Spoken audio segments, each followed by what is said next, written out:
What is up, and welcome to Three and Out all across the Southern Pigskin Radio Network. Good Tuesday afternoon to you, BJ Bennett, alongside Ben Troop. We'll hear from Christian Gokel, Cody Queen as well, and that's the reality for this week. Kevin going to be out the rest of the week, so Ben, we gotta man up. We got to get through. We got to pull through, man. Are you ready for the stretch? We got Braves baseball coming up. We got the Final Four settling in. Are you ready to do this without Kevin for a couple of days? I think I'm built for this. I think when you look at the fact, BJ, obviously, the fearless leader is out right now handling business. Our family business always come first. But I think you said it best, BJ. You look at the fact that you got pro days going on. You got, the Final Four going on.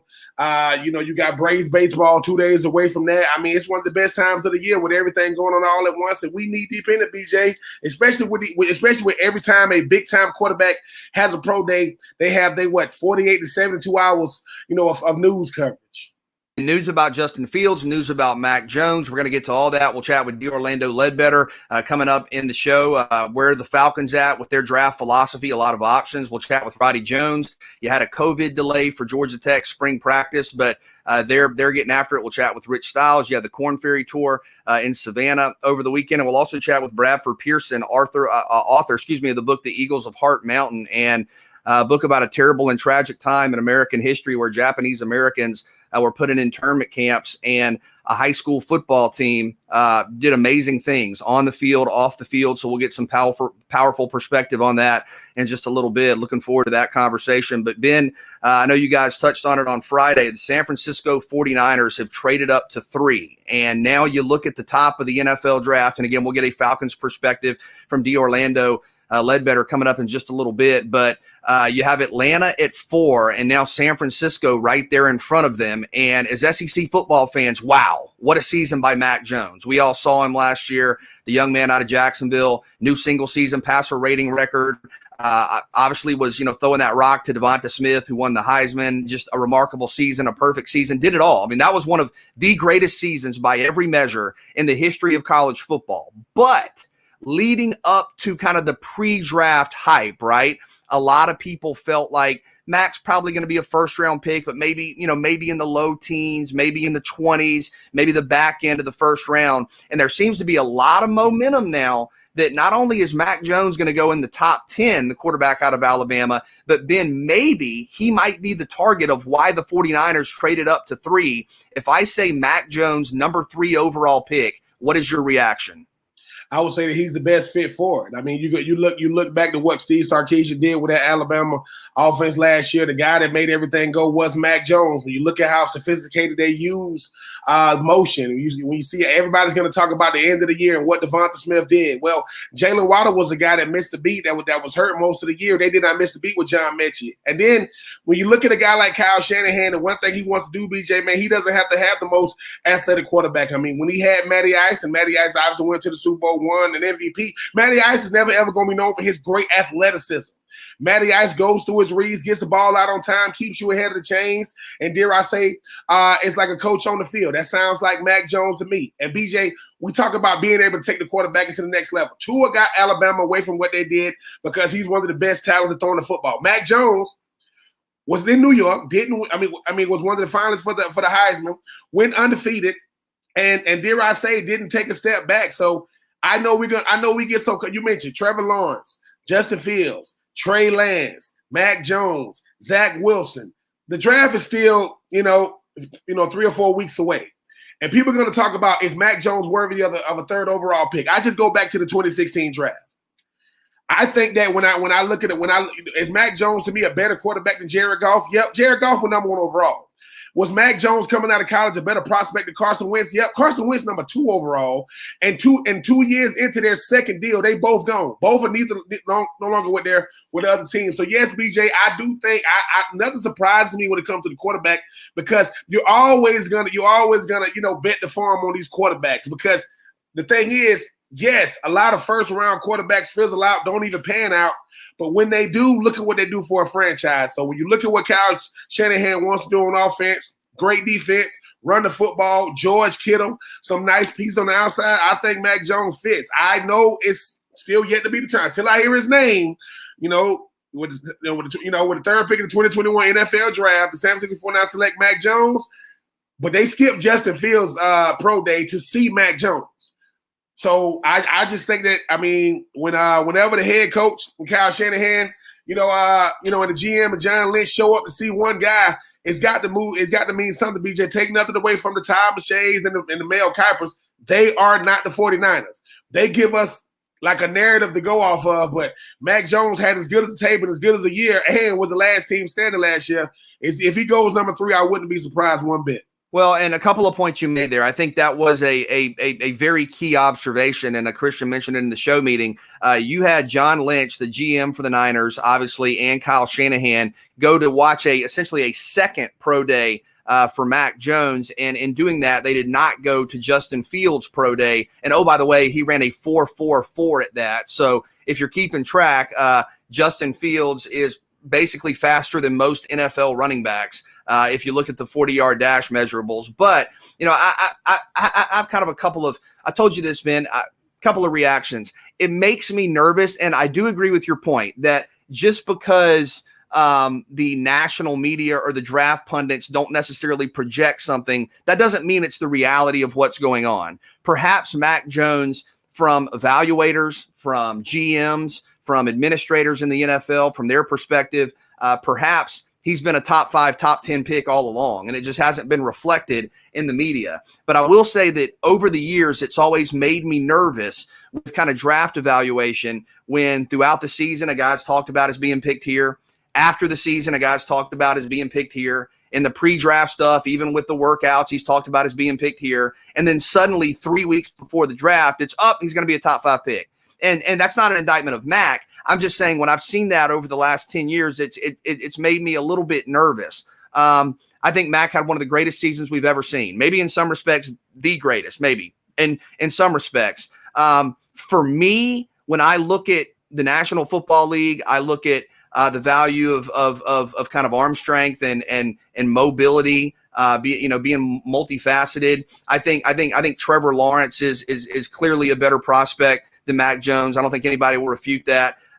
Zach Wilson, maybe. I think Justin Fields, for me, is a better prospect than Mac Jones. I understand the hesitation with Lance, but I guess I'll ask you this, and if somebody in the studio wants to jump in, I mean, what is, I guess, the macro argument for Mac Jones being a better prospect than Justin Fields, given that, think about it, for the last couple of years, the assumption, right, has been Lawrence is going to go 1 and Fields is going to go 2. Well, I mean, the first thing I would say if you're going to ask me to jump in here is you're not saying one or the other is a better quote-unquote prospect. Ben said it. Who fits your offense better? And we were talking about this on Second Down. Mac Jones has run Kyle Shanahan's offense at Alabama because Steve Sarkisian brought those elements from his time replacing Kyle Shanahan in Atlanta to Tuscaloosa. Obviously created his own style, but Ben, so many of the intricacies of that offense were Kyle Shanahan's offense, the big flowing play actions that they did, the way that they motioned their guys. You bring 2 tights on the field because you want a mismatch on the outside with one of your wide receivers, the big long crossing routes where you go max protect. That's all stuff that Mac Jones ran in college 100% of the time that Justin Fields, Trevor Lawrence, Zach Wilson, those guys maybe ran 25, 30% of the time. For the most part, they were running options where it was half the field was where they could go with it, or tuck it and run was their options. And I'm not saying any of these guys are better prospects. What Ben said, I think, is the thing that holds the most weight here. Mac Jones is the best fit for the San Francisco 49ers. Yeah, and that's all it really comes down to. Not just from Mac Jones, comparing him to Justin Fields or Trey Lance, BJ. That's every player. Every player that's going to get drafted is going to a team that fits what they do. Their talents fit the system and the scheme. When I think about Kyle Shanahan, when his offense was at its best, he had Matty Ice. Matty Ice do not compare athletics to what Justin Fields does. He compared them more to what Mac Jones does. You're talking about 2 guys that they're going to keep you ahead of the chains. They're going to go through their progressions. They're going to go 1, 2, 3, get the ball out, or check it down.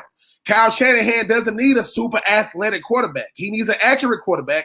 He needs a guy that's really, really good, a good decision maker, and a guy that's going to survive 16 games. I think that the thing about Justin Fields, when you run 4-4, and the first thing they say is, "Oh man, we got to get him out there on the perimeter. We got to utilize his legs." I mean, he's a dual threat.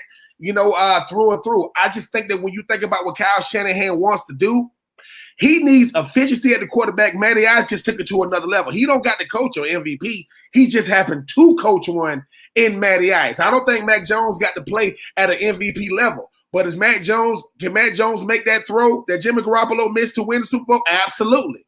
He's going to hit Emmanuel Sanders. So it comes down to the smallest things. I mean, I do agree, BJ, that if you put – Justin Fields is the most athletic quarterback in this draft. He's more athletic than Trey Lance. But I don't think they're looking for athleticism. They're looking for a guy that had a NFL system. As Christian said, Sarkisian just took what worked with Kyle Shanahan and brought it over to Alabama. You got similar athletes, similar players. Who going to be the most players drafted? SEC players. And I think what Mac Jones was able to do is we congratulate him for the season he had. Do you know how we would be crucifying him, BJ, if he didn't play that well with Devonta Smith, with Jalen Waddle, with Mechie, with the offensive line, with Najee Harris? So I think that when you look at what Kyle Shanahan is looking for, he's not looking for a Justin Fields. He's looking for a Mac Jones type quarterback.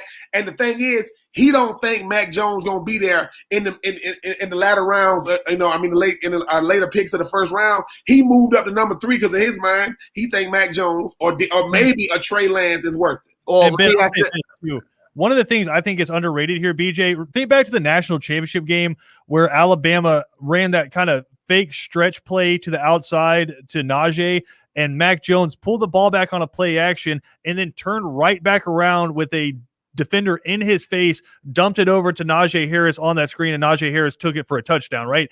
That it seems like such an innocuous, small little dump off screen pass, but the ability for him to turn around knowing a defender's breathing down his neck, dump the ball off perfectly to Najee Harris, execute that play perfectly, allowed Alabama to score a touchdown in the national championship game. Whereas, and again, these are all elite prospects, but guys like Justin Fields, he's known to get rattled in the pocket when he has a blitzer in his face, and rattled is a very relative term, right? Rattled can mean for Justin Fields, he tucks the ball and takes it for a 70-yard touchdown run, right? It's very relative to what we're talking about here.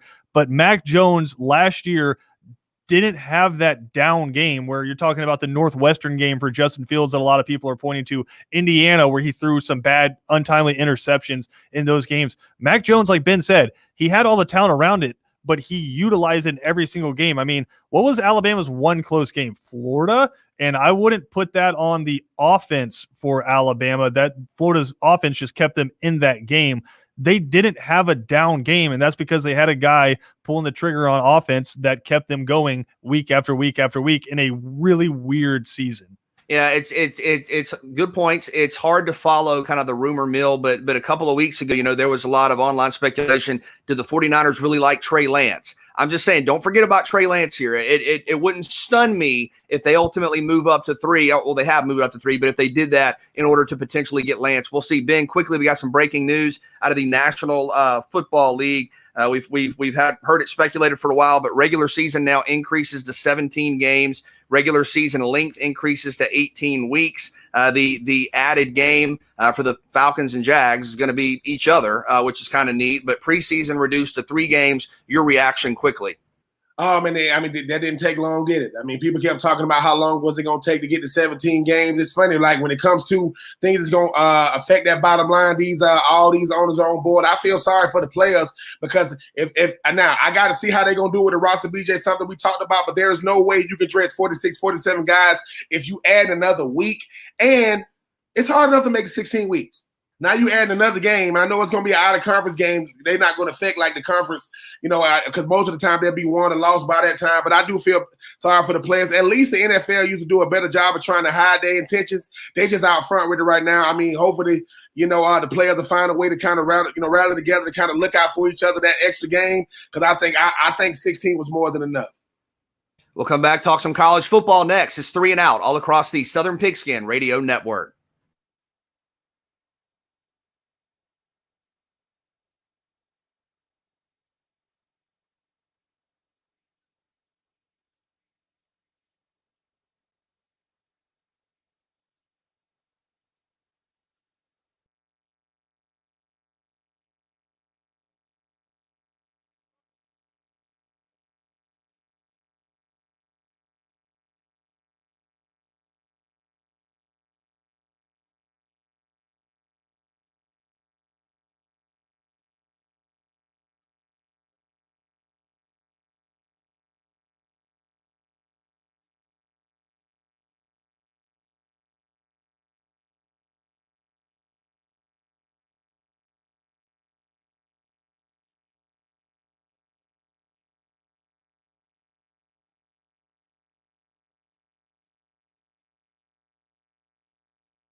I guess BJ's just hanging out here. Christian Gokel alongside BJ Bennett and Ben Troop. I think BJ definitely typing a story about the unspoken rules of playing left guard in the SoCon. I think maybe he got distracted there, BJ.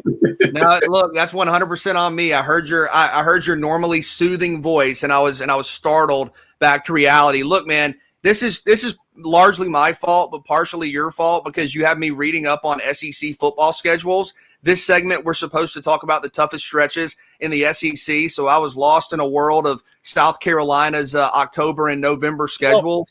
So let's just paint the picture. Let's paint the picture, everybody. So you're all in different places. Cody and I are in the studio.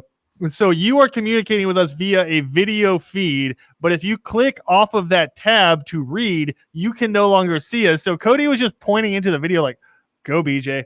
Come on, BJ. Go, BJ. And eventually just pointed to me and said, go. Christian, just go.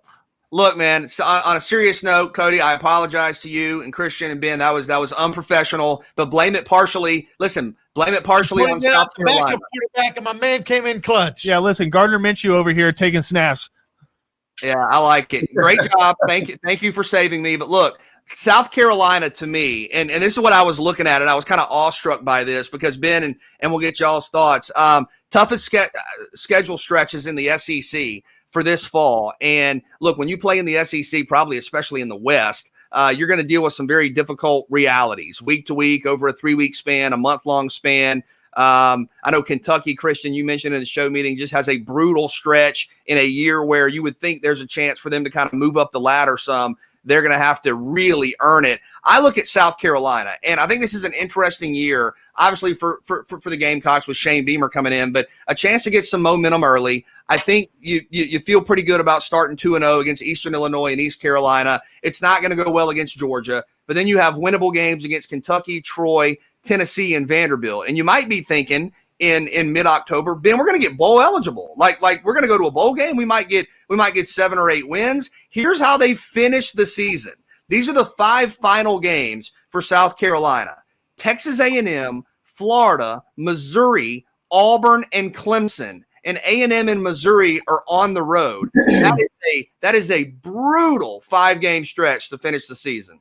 For me, BJ, I think it's 2 teams, and I'm going to go their full schedule, though. You're talking about USC in the stretch. Auburn starts the season, Penn State. Then they got Georgia State. Stay away from the Sun Belt. Then they got LSU. Then they got Arkansas. Then they get an open week. Then you finish like this: Ole Miss, Texas A&M, Mississippi State, South Carolina, Alabama. That's Auburn's full schedule. But then I go to Tennessee. Tennessee starts off with Bowling Green. That could go either way, BJ. I mean, then they go Pitt. That Pitt defense is going to, then they got Tennessee Tech. So right now they probably 1-2. Then they got Florida. Then they got Mizzou. Then they got South Carolina. Then they got Ole Miss. Then they got Alabama. Then they get an off week. Then they got Kentucky and Georgia. They did not do Tennessee any favors. I just think that honestly, Ben, I need you to describe to me what you think a stretch is. I know what a stretch is. I know what a stretch is. It's like 4 or 5 games. I get it. But I'm just looking at both sides of their schedule. I know what a stretch is, Christian. I just think that when you look at the fact that it's not, we always talk about your off week. The fact that you got to go all season before you get one, and the fact that you got a new, you're gonna have Beamer ball. You're not gonna have Beamer ball in Tennessee. You're gonna have Beamer ball up there in USC. I just think this Tennessee team is gonna be rough all year. But yes, Christian, I do know what a stretch is. And going back to the start of this segment, I did not know what was going on because I thought BJ Mike had messed up, because when you started talking, I'm like, what is going on? I am lost. I mean, I can't really say anything because Cody and I spent the entire break doing like Bane quotes to each other from Batman back and forth. Oh my God! No! He was doing Bane quotes. I was just watching. He has his basketball over his face. That's a flattened basketball, and he's using it like y'all were doing Bane quotes in the Bane voice. Yes, in the Bane voice. Yeah. All right. Well, look, man. I don't know how. I don't know how I'm supposed to transition back to this. Let me turn the camera on him and look what he's doing with this freaking basketball thing. Then you have my permission to die. I mean, I guess kind of. I mean, yeah. I mean, Ben, what's your reaction to that? At least they're telling us, because usually in the break, it'll be Christian and Kevin, and we won't know what they're talking about. Kevin will just come back laughing, and then Christian will go, "No, tell them you just got another 12-year-old that got a nice little slider that you was scouting in between the breaks." So at least it's Bane and not John Wick. I don't think we will be able to get Cody and Christian back if they start. I don't know. Does John Wick quotable? I don't know if it's quite the same as Bane. But that being said, we were talking about stretches here. I'm thinking I'm back. Oh yeah. Dude. I mean, that's like the one. But that being said, I think Kentucky has the toughest stretch. If the way I define stretch is 3, maybe 4 games, and I think it gets tough at that point because most teams don't have a brutal 4-game schedule. South Carolina is one of the teams that do have a brutal 4-game schedule, but usually you have a out-of-conference game that you throw in there or a bye week. So, Ben, to me, it can't be a quote-unquote tough stretch of a season if there's a bye week in between the games because you're getting a week off. But Kentucky, the month of October, they host Florida, who they traditionally get dominated by. I know they got that one win in there that shocked everybody. Then they host LSU, and then they have to go to Georgia in what could be the deciding game of their season. I mean, it's hard to pick a tougher 3 games in a row for anybody in the country. Yeah, I agree. I mean, I do. I mean, Florida and Kentucky. Kentucky usually plays Florida really, really tough. I mean, I know that. Oh, Kentucky normally plays. Didn't Kentucky go like 35 years without beating Florida? Did I say they beat them or did I say they play them tough? I played them. Yeah, but then like Kentucky should have beat Florida the year before that, but Kentucky decided not to put like guys on the field. And in 2003, my senior year, they would have beat us if Jared Lorenzen wouldn't have been getting spun around and just literally threw the ball up.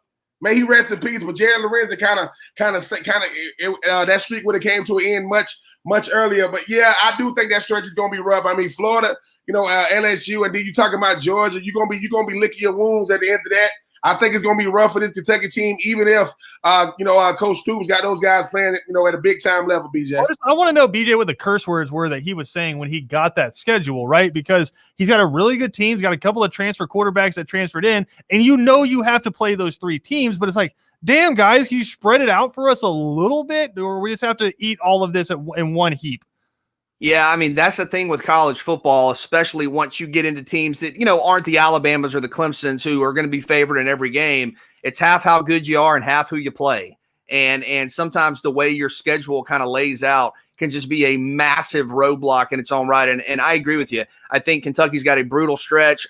Georgia's schedule, even though you open with Clemson, is pretty favorable, pretty balanced in terms of the challenges. I think Florida, you do have LSU and Georgia in back-to-back games, but you have the bye week there in between, Ben. And look, man, Florida out of conference. I mean, hello. I mean, what you mean? I mean, we going to South Florida. What you talking about? Our out of conference gonna be nice this year.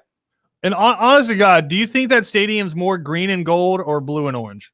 It's gonna be blue and orange. So orange and blue by the time we get done. But no, I'm not saying, I'm not talking trash. It's a home game. What you're saying? No. I will say this. I shout out to Scott Strickland, the AD at Florida, for showing his pettiness. UCF wanted the home, and then Florida said no, and then they said okay, so y'all don't want to know, and then we got a home with USF. So shout out to Scott Strickland. All right, we'll come back, get some powerful perspective from author Bradford Pearson. He has a book out, The Eagles of Heart Mountain, really tough. We'll chat with him next. 3 and Out on the Southern Pigskin Radio Network.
Glad to have you back here, 3 and Out, all across the Southern Pigskin Radio Network. BJ Bennett alongside Ben Troop. We'll chat with the Orlando Ledbetter, Roddy Jones, coming up in the final hour. But with us now to talk about his new book, The Eagles of Heart Mountain, talking about just incredible, remarkable stories on the football field, off the field during a terrible and tragic time in American history, is Bradford Pearson. Bradford, thank you so much for joining us on the program. Good afternoon. How are you?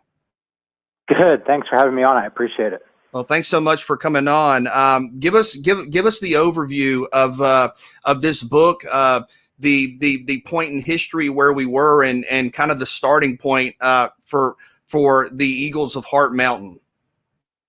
Sure. So the Eagles of Heart Mountain is a book that's it's nonfiction. It's set in the 1940s in Wyoming. It is a group of Japanese American teenagers who were removed from their homes by the U.S. government and sent to a camp in Wyoming, where they become sort of a unstoppable football team from behind barbed wire, and they're beating teams across Wyoming and Montana during the time that they're in camp.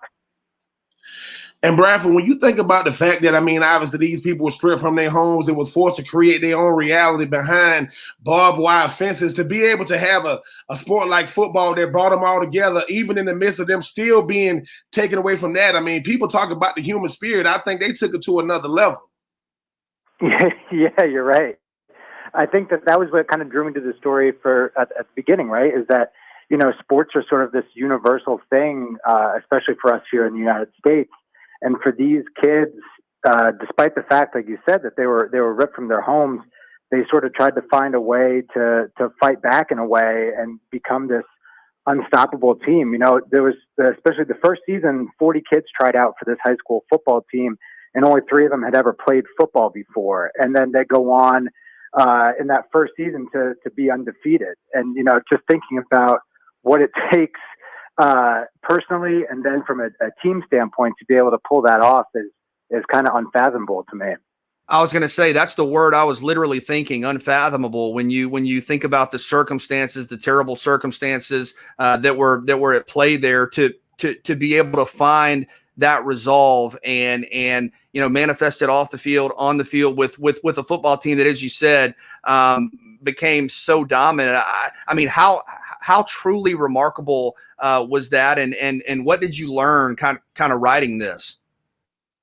Yeah, so the thing that I think a lot of people are probably interested in is that this is a team of Japanese American kids who were just by their own genetics at the time were a lot smaller than some of the teams that they were playing in Wyoming and Montana.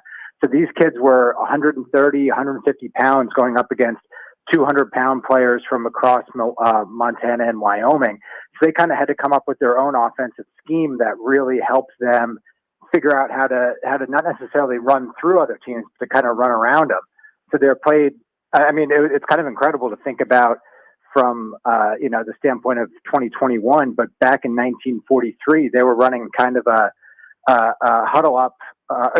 hurry up offense just to try to run these other teams off the field. And that's where they got a lot of their victories in, was just outworking and outrunning these other teams. And Bradford, the one thing that stands out to me is, we talking about really, really young men here. They built Buddhist temples. Sumo wrestling pits, grew their own cabbages. The fact that when people talk about culture, a lot of times you have to get older to understand what culture is. Because they already had that culture instilled in them, they was able to create their own world, even when taken away from it. Yeah, and that's the thing. The federal government didn't do them any favors, not only from stripping them from their homes and taking everything away from them, but when they first ended up at these camps in Wyoming, this camp was, it snowed within 2 weeks of them being there, and most of these kids were from LA and had never even seen snow before. So they overcame that, and then pretty quickly these kids and then their parents and their grandparents and all the 11,000 folks who lived in the Heart Mountain camp just decided, if we don't know how long we're going to be here, but we got to figure out a way to make this our own. So we got to, we're going to have sports for the kids. We're going to try to eat food that we actually want to eat, as opposed to the hot dogs and powdered milk that the federal government's given us. And, that's the thing about this, is that there's this spirit that all the folks at this camp, you know, a lot of us would have just kind of folded, right? And would have just said like, okay, you know, we're in a bad situation, but hopefully we could just wait it out. Whereas the folks at this camp and all the other camps just sort of said, no, we're not going to stand for that. We're going to try to bring our own culture back into this and live the lives to the best of our possibility here. We're chatting with Bradford Pearson, author of the book, The Eagles of Heart Mountain. And you talk about all the football success and all the unfathomable circumstances that were overcome to get to that point. Ultimately, members of the team, I mean, folks in the camp were members of the team forced with the potential of joining the United States military. Yeah, that's, you know, when I was researching this book, that was the one thing that really sort of jumped out to me is that after the United States government imprisoned 120,000 Japanese and Japanese Americans, pretty quickly they also wanted the men who were of draft age to go fight the war in Europe. So they tried to get volunteers at first, and that was pretty unsuccessful. And then they reinstated the draft for the young men who were behind barbed wire.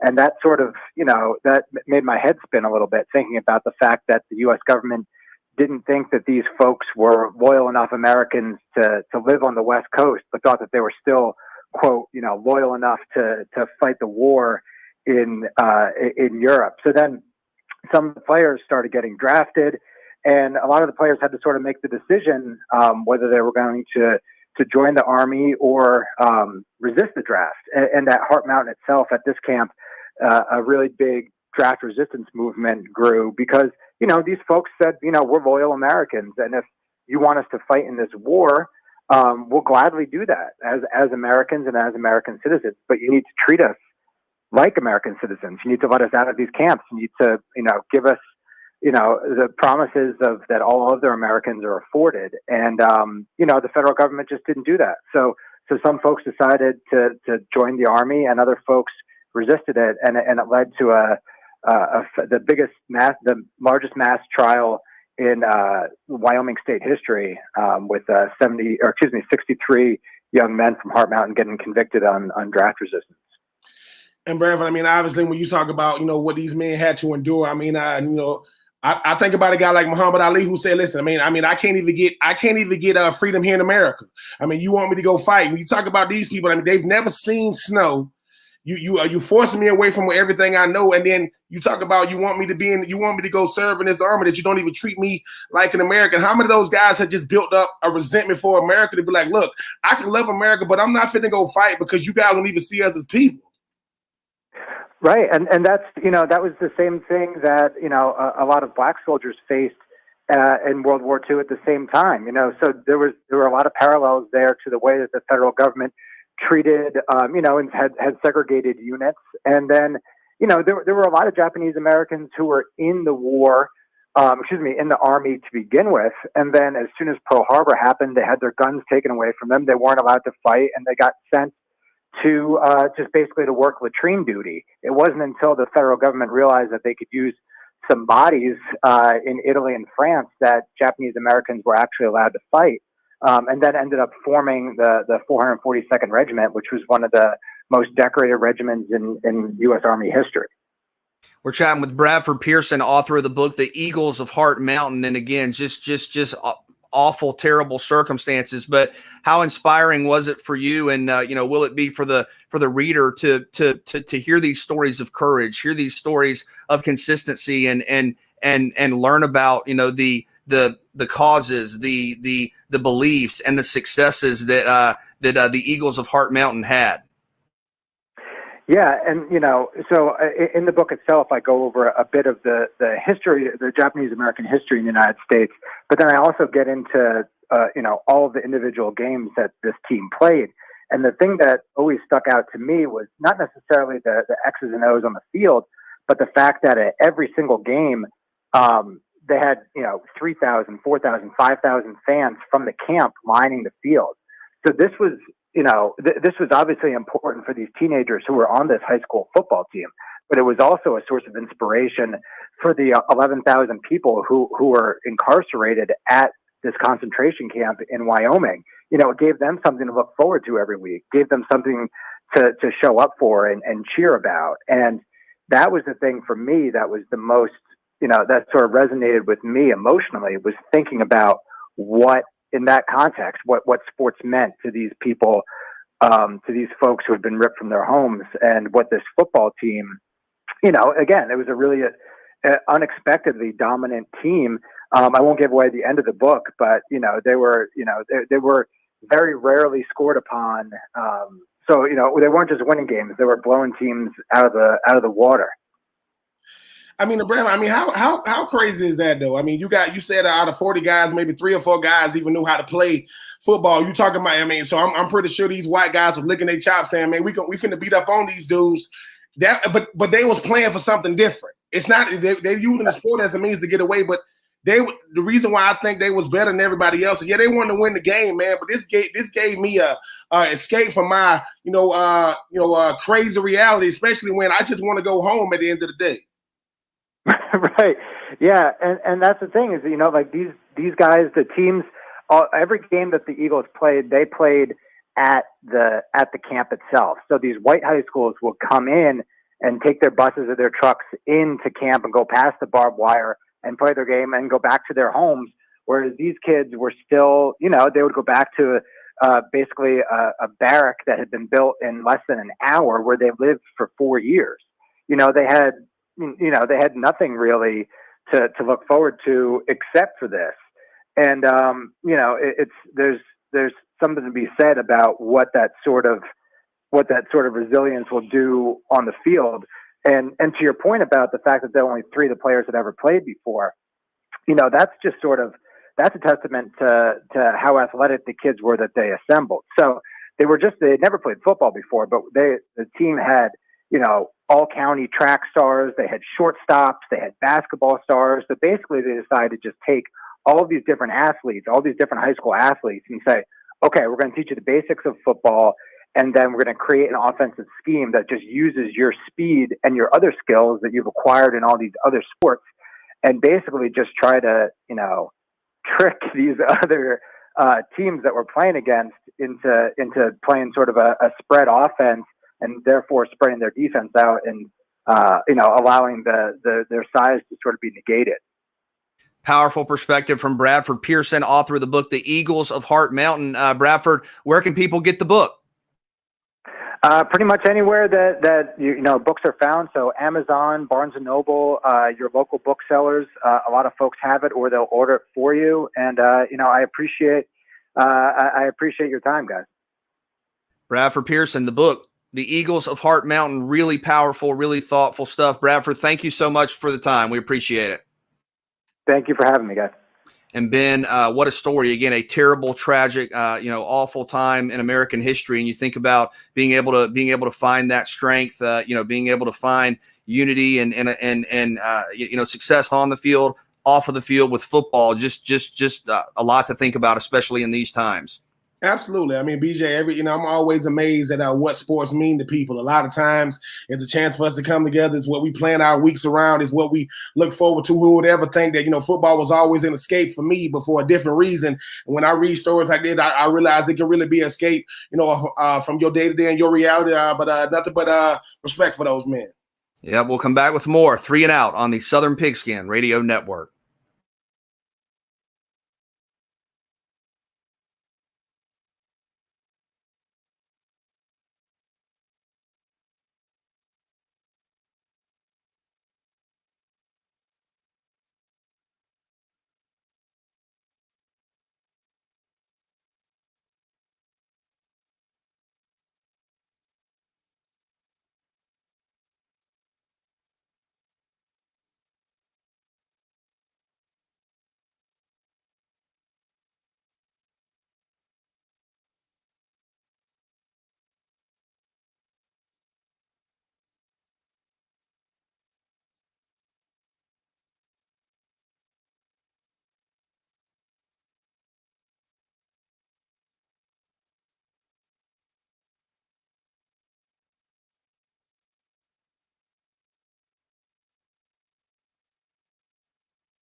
Back here with you on 3 and Out. Ben, we got half the Final Four set.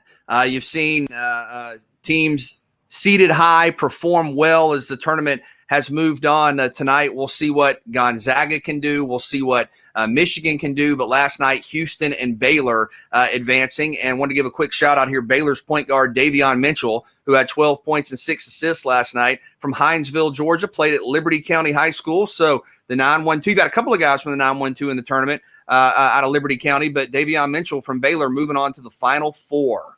Oh, so the 9-1-2, it don't stop. Because I know when we get to talk, hold on. Because when we get to talk about the 9-1-2 in college football, it's like this. I mean, close your eyes and point. So are you saying, BJ, are you telling me, no. So if Baylor does win it, do you start claiming that as a 9-1-2 championship? Or I don't know. I mean, I'm just saying the young man's balling, man. Incredible. I'm happy for him. I mean, hey, shout out to Baylor, shout out to Houston. And that Baylor-Arkansas game last night was up and down. I mean, did you stay up for the whole thing? I did. And the thing is, BJ, I will say this. Listen, shout out to the Arkansas Razorbacks. I mean, more than superseding expectation, BJ. And that's what it's supposed to be.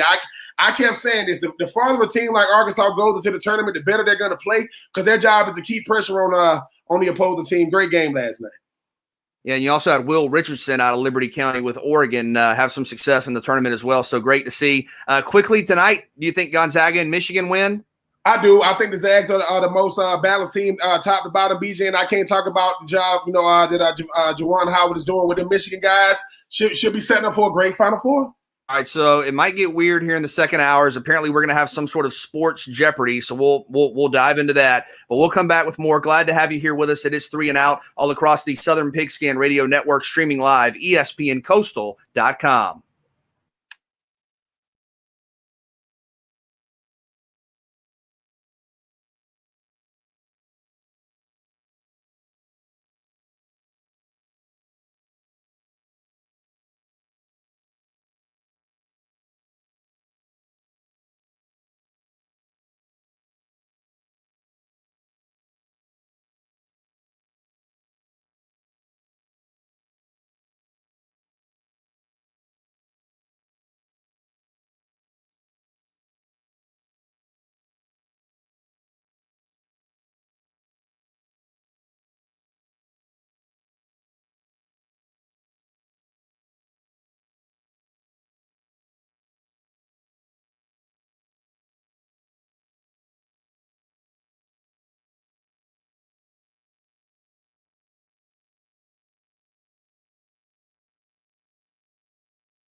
Back here with you, 3 and Out, all across the Southern Pigskin Radio Network. BJ Bennett alongside Ben Troop. Hope you're doing well on a Tuesday afternoon. A lot to get to. We'll chat with Rich Styles coming up this hour. D. Orlando Ledbetter and Roddy Jones coming up next hour. But Ben, as we do every day or most days at this time, we'll send it back. Let's take 3 here on a Tuesday. It's me, your boy, Cody James Queen. All right, fellas, are we ready for some Take 3 action? NFL League meeting are taking place this week. What is one rule you would change? I think, Ben, you referenced it earlier in the show, and I didn't even know this until you told me about your time in the NFL, because you think about the league and you think about 53-man roster, right? 53, and that's a tight number to begin with. I mean, when you think about the fact that that's a 2 deep and then a plus a couple of guys, I mean, that's really limited from a personnel standpoint. I mean, if you have a couple of guys get hurt, if you have, maybe a couple of guys who aren't available to begin with, I mean, it could get real significant real quick. But you told me the actual number of players who can dress is like 46 or 47, maybe 48. It's a few guys less than the 53-man roster. And when you're playing 16 games, when you're playing, a physically demanding sport that probably doesn't have a parallel, and you're talking about now a 17th game. And you're talking about, the NFL, guys are as big, strong, fast as ever. Man, you got to have bodies you can rotate through there to go into a Sunday with 40-something guys, barely a backup at every position. And you've told me, Ben, sometimes you'll have like 7 O-linemen. So you'll have like 5 starting O-linemen and a couple of backups that can play different positions on the line. Man, we need more guys. You need more bodies. And yes, that would be do a couple of things. It would, help a few more guys get paid and be consistent members of the team and play and be out there. But it would also, I think kind of, and Ben, you can speak to this better than me, but give guys who do play a little bit more of a peace of mind to know that, hey, maybe if I'm hurt, I don't have to come out here and risk further injury, or if I need a breather, there's somebody that can come in for me, especially now that you've added another game. You've got to have more guys on the sidelines on Sunday. For me, I would change 2 things. I mean, number one, when you talk about, I understand that the quarterbacks are the faces of the league. They run the league. I mean, you can't be having this, this rough in the pass. I mean, at the end of the day, it's very, very hard for a defensive lineman, especially interior defensive line, to get to these quarterbacks. They get hit one time a week. I know that Tom Brady, Patrick Mahomes, Lamar Jackson, Cam Newton, and these new guys coming into the league are the faces of it. But they got to receive some punishment too. That is the reward for a D lineman that beats the guy in front of them, and creates some havoc in the backfield. But number 2, and I think the most egregious, BJ, is a touchback. I'm talking about when an offensive player is running to the end zone, they fumble the ball through the end zone, and they say it's a touchback. No, give the ball back to the offense and let the guy start at like the 20-yard line or the 10-yard line. Don't just say it's a touchback and give it to the defense. I mean, some of these rules are just crazy. Man, I was recently, blessed enough to be in the presence of Devin Hester. Bring back the kickoff, man. I mean, it's football. When you start saying, oh, man, it's the most deadliest play, it is a collision sport. Grown men running 50 yards, colliding. So one, let's get rid of this, roughing the pass. 2, let's get rid of this touchback if somebody fumbles through the end zone, and bring back the kickoff, BJ. It's the best play in football. All right. I do have a weird rule for you guys. If a snap is thrown between the quarterback's legs, the quarterback, it has to be the first one to touch it. That's a weird rule. You should probably change that. Really? Yep. That is a real rule. What is currently the toughest division in the National Football League, fellas? Man, I think it might be the AFC North. And I was originally thinking about the AFC West, because Kansas City is so good. And I think the Chargers have a really talented young base. They're probably about to be really good. Cody, your Broncos are always okay. The Raiders are at least going to spend a lot of money and may not have a quarterback. Maybe they do, but they'll be talented elsewhere. But the North, when you think about the Ravens and just the consistent dominance of that franchise and the players they have, obviously Lamar Jackson, and I know they're rebuilding a little bit on defense, losing a couple of guys, but the Ravens are about as consistent as you get in the NFL. Then you're talking about the Steelers. They're about as consistent as you get in the NFL. They're playoff-ish good every single year. Then you're talking about the Browns. And a couple of years ago, you would have laughed at that, but the talent the Browns have, absurd at every position. And Cleveland is a playoff team. They are a contending team now. And even the Bengals, normally when you have a team that's clearly the cellar dweller in your division, there's just, you're going to beat them and win convincingly. I mean, Joe Burrow makes that team legit. And I know they're going through a little bit of a reset defensively as well. But they brought in Riley Reif at tackle. They have another high draft pick. Maybe they go Sewell. Maybe they go Chase, reunite him with Burrow. So I think it's probably the AFC North. I mean, I was going to go with the NFC West, BJ. When you look at the collection of quarterbacks they got out there, I mean, they adding the guy. I mean, when you look, I mean, like a Matthew Stafford. But for me, even I think it's the AFC East. I mean, when you look at the fact that Buffalo won the division last year, Miami won 10 games and was on the outside looking in. Cam had nobody to throw to, and they're bringing him back and they're gonna add some pieces. Bill Belichick and the Patriots used to run the AFC East. The other Josh Allen, the one who's a smidgen under 6'5", BJ, who's an MVP candidate, and you look at the fact that they're gonna give Tua some more weapons this year. I'm sorry, Jets, y'all just fill out the league. I mean, y'all just there. I don't know what y'all do. I say it's going to be the AFC East, BJ, just for the star power. I mean, Josh Allen, Tua Tagovailoa, and obviously Cam Newton. I think you got the usual suspects with the Patriots, Buffalo, and Sean McDermott is doing a great job with them right now. The Dolphins ain't going nowhere when you look at what they're doing through the draft as well as the free agency. And like I said, I mean, the Jets, well, I mean, may God bless y'all. I'm going to have to agree with BJ. You had 3 teams in the AFC North with 11 wins or more. That is amazing. So, and if you would have had Joe Burrow not get hurt, who knows what the Bengals would have done. All right, take 3. Jeopardy debuted on this day in 1964. I'm sure you old fellows know this. What is the greatest game show ever?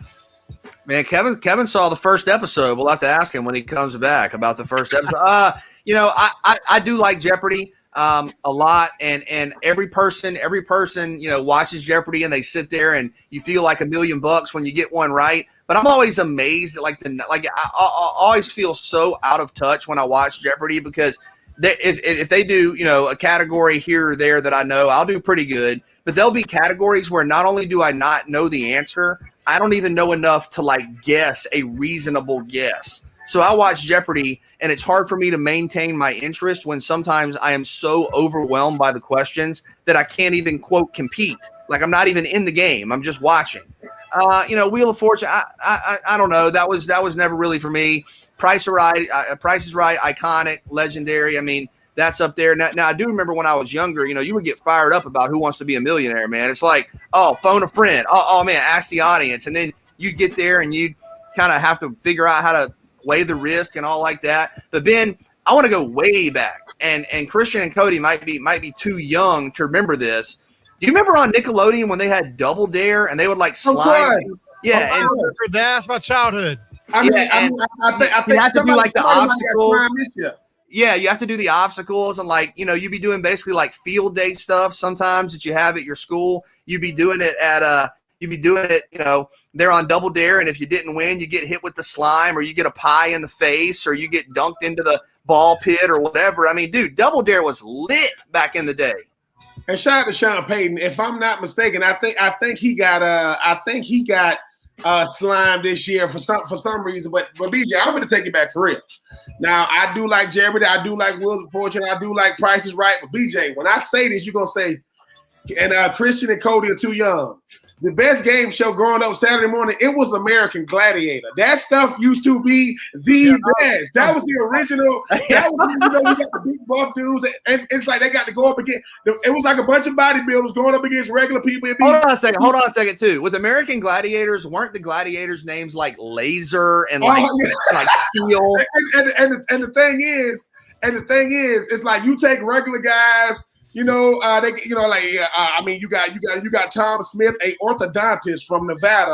I'm really looking for. And they had the one to where you literally had to. It's like their little football version of it. You had the one they were trying to shoot them. They shoot them.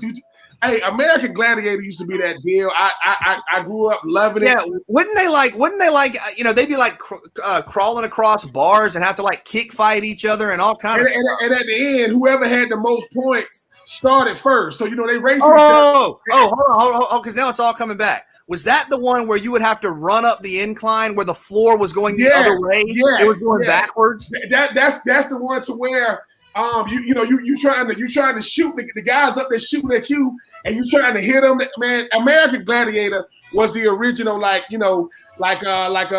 pros versus Joes or what it may have. But yeah, American Gladiator, Cody and Christian, y'all young bucks, y'all missed out. Greatest game show ever is Legends of the Hidden Temple, another Nickelodeon show. Legends of the Hidden Temple. Loved it. That was a good one. That's a good one, Cody. Yeah, it's good. The silver monkeys, the green snakes, hey, come on. The purple Cody. They're called. That's them didn't have to have cable shows right there. What was the one? What's the one? Man, there's all kind of no, I'm getting too confused. Now, The Price is Right. The Price is Right. Ben, you were telling us a story during the during the show. Didn't you have a teammate who had a family member that won something on The Price is Right? So shout out to the homie Darryl Lee, Kirkwood, Missouri, St. Louis, Missouri. Yeah, I right after I got drafted, he was he asked me to come visit him. I came up to St. Louis. His grandfather was incredible cook. So we sitting there talking, and then somebody go, "Hey, your granddaddy, you gonna let me get that big?" And that's back the big gigantic floor model, big screens. And he looks at me and goes, "Yeah, I won it on The Price is Right." And they start saying, "Hey, your granddaddy, man, when you die, man, I'm gonna get that." I'm like, but yeah, I mean, had a teammate, a grandfather went on Price is Right. Because think about it, BJ. Everybody want the same thing. You want to hear Bob Barker go. And he go, and the next prize package is a new car. You like this? It don't matter. It didn't matter how that car looked. So yeah, Price is Right, Bob Barker, one of the greatest shows. Is it Drew Carey now? Yeah. Back in the day with Price is Right, and I'm talking about way back in the day, like before I went to the store every day to buy groceries because my kids just eat nonstop, and they'd have the thing where it's like, here's a bottle of dishwashing detergent. How much does it cost? Does it cost $174 or $339? And I would always get it wrong. Always. And why is this, BJ? Well, why do they look to the crowd? 2, 3. I'm gonna go $2. It was $1, and we don't know how much stuff costs. Get super nostalgia and do supermarket sweep. Remember that one? Oh my, BJ! Cody, that might be the GOAT. That might be the GOAT. Supermarket sweep to where you trying to see how much stuff you can get, and they ring it up. They're like, "You got 26 seconds." They run about that. No, dude. The best thing, Cody. Thank you for that. The best thing on Supermarket Sweep is when they would go and get like 14 of the big turkeys, and they're just loading up the butter balls and putting the turkeys in there. And then they'll go, hurry back. They'll go 3. They try. Sorry, you didn't make it through the finish line with the turkeys. We'll be right back. But yeah, man, you got some great shows to help me with my childhood. American Gladiator. You know what I'm saying? I mean, I love it. Going way back. All right. I don't exactly know the parameters of this, but I think we're going to come back and play some sort of a game that is similar to Jeopardy. We'll do that next. 3 and Out on the Southern Pigskin Radio Network.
All right, we're back here with you, 3 and Out on the Southern Pigskin Radio Network. BJ Bennett, Ben Troop, Christian Gokel, Cody Queen alongside as well. Braves baseball Thursday. It's going down. It's going down. Atlanta Braves baseball. We're excited about this season for the defending division champs, and we'll have Braves baseball for you Thursday during the day. I believe 3 day games next week. So you'll hear a lot of Braves baseball here moving forward. And remember, we're your exclusive home for the Atlanta Braves, and we'll have the Braves and Phillies coming up on Thursday. Guys, I'm going to send it back to you, Cody. Christian, I guess we're playing Jeopardy here.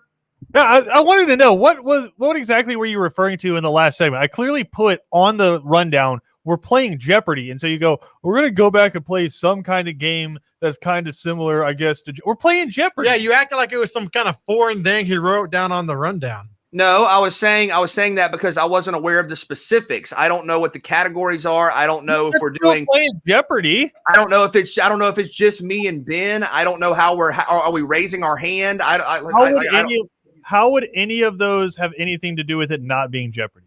Because the format and the stylistic approach of what we're doing and the organizational logistics reflect the concept of what we're trying to accomplish, right?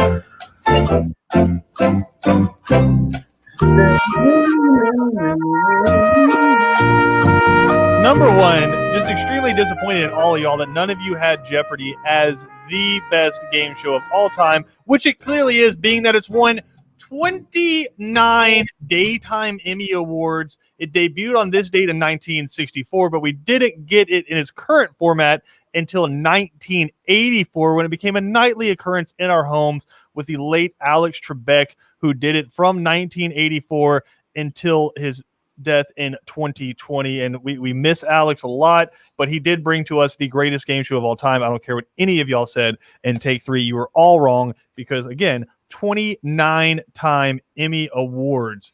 I mean, get after it. How many Emmy Awards do your Nickelodeon shows have? I'm sorry. We got to go back to the trophy case at Nickelodeon. No, I will say this. May Alex Trebek, may he rest in peace. His greatest moment was he was talking to a young lady. He was like, "What do you do?" Like, "Oh, I go on this show to where a bunch of nerds get to talk about sports and try to date." He goes, "Yeah, nerds is the key word." The best Alex Trebek moments were when he was talking about sports, and nobody would get it wrong, and he'd be like, "The San Francisco 49ers," and they're like, "Oh," and he's like, "God, he like nerds." I hate these people. That being said, we are going to play Jeopardy today, and I will give you your categories. You have 100, 200, 300, 400, and 500 available in each category. Your first category today, mascots. Second category, unbreakable college football records. And your third category today, the NCAA tournament. Again, 100, 200, 300, 400, and 500. This is a lot to remember. Right? And in terms of buzzing in, just say your name. Whoever says their name first, I'll leave that to Cody to determine. Will then tell me who to go to on that. But again, the boards are completely open as I hand Cody a pen. Okay, we'll go. Christian, you are playing. Cody is hosting. No. You two are going up against each other. I used Cody as a tester. I can't play because I already know all the answers. Got it. Probably wouldn't be fair, but it's you against Ben. Ben, the board is yours, being that technically you in alphabetical order are ahead of BJ. I'm gonna go mascots for 100, Christian. Mascots for 100. Ben, per Banner Society, this breed of dogs represents 41% of all dog mascots across the country. BJ, go ahead. Bulldogs. Bulldogs are correct. BJ, 100 points are yours, and the board is yours. Mascots, 200. Mascots for 200. I guess Cody wants to do the what is or who is, so just make sure you do that. Mascots. No. That's my fault. Oh, okay. No. It always happens on the first one. This workhorse of a canine represents 10 different universities across the country. BJ, go ahead. What are the Huskies? The Huskies are correct. That's 300 points for BJ, and the board is still yours. Mascots 3. Mascots for 300. You'd call this school's mascot if your heater stopped working. Oh my! BJ, BJ, go ahead. what is Purdue Boilermakers? Purdue Boilermakers are correct. BJ, the board is yours. What? I mean, I wasn't sure about that one. I'm not going to lie. 400 mascots. What do you think a boiler does, BJ? Just out of Oh, curiosity. the train. I have no idea. I just figured that it wasn't going to be like a Commodore that would fix it. There you go. This school's mascot is another word for an anthropomorphic male turkey. Benjamin, Ben, go ahead. what is a gamecock?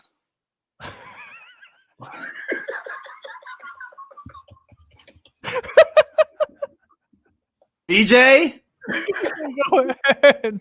what is a hokey? A hokey is correct.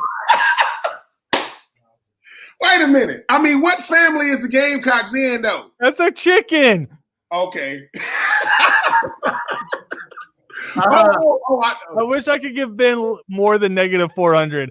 BJ, it's Finish still it yours. out. Finish it out.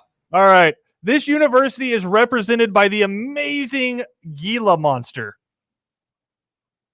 What? The Gila monsters. Wow.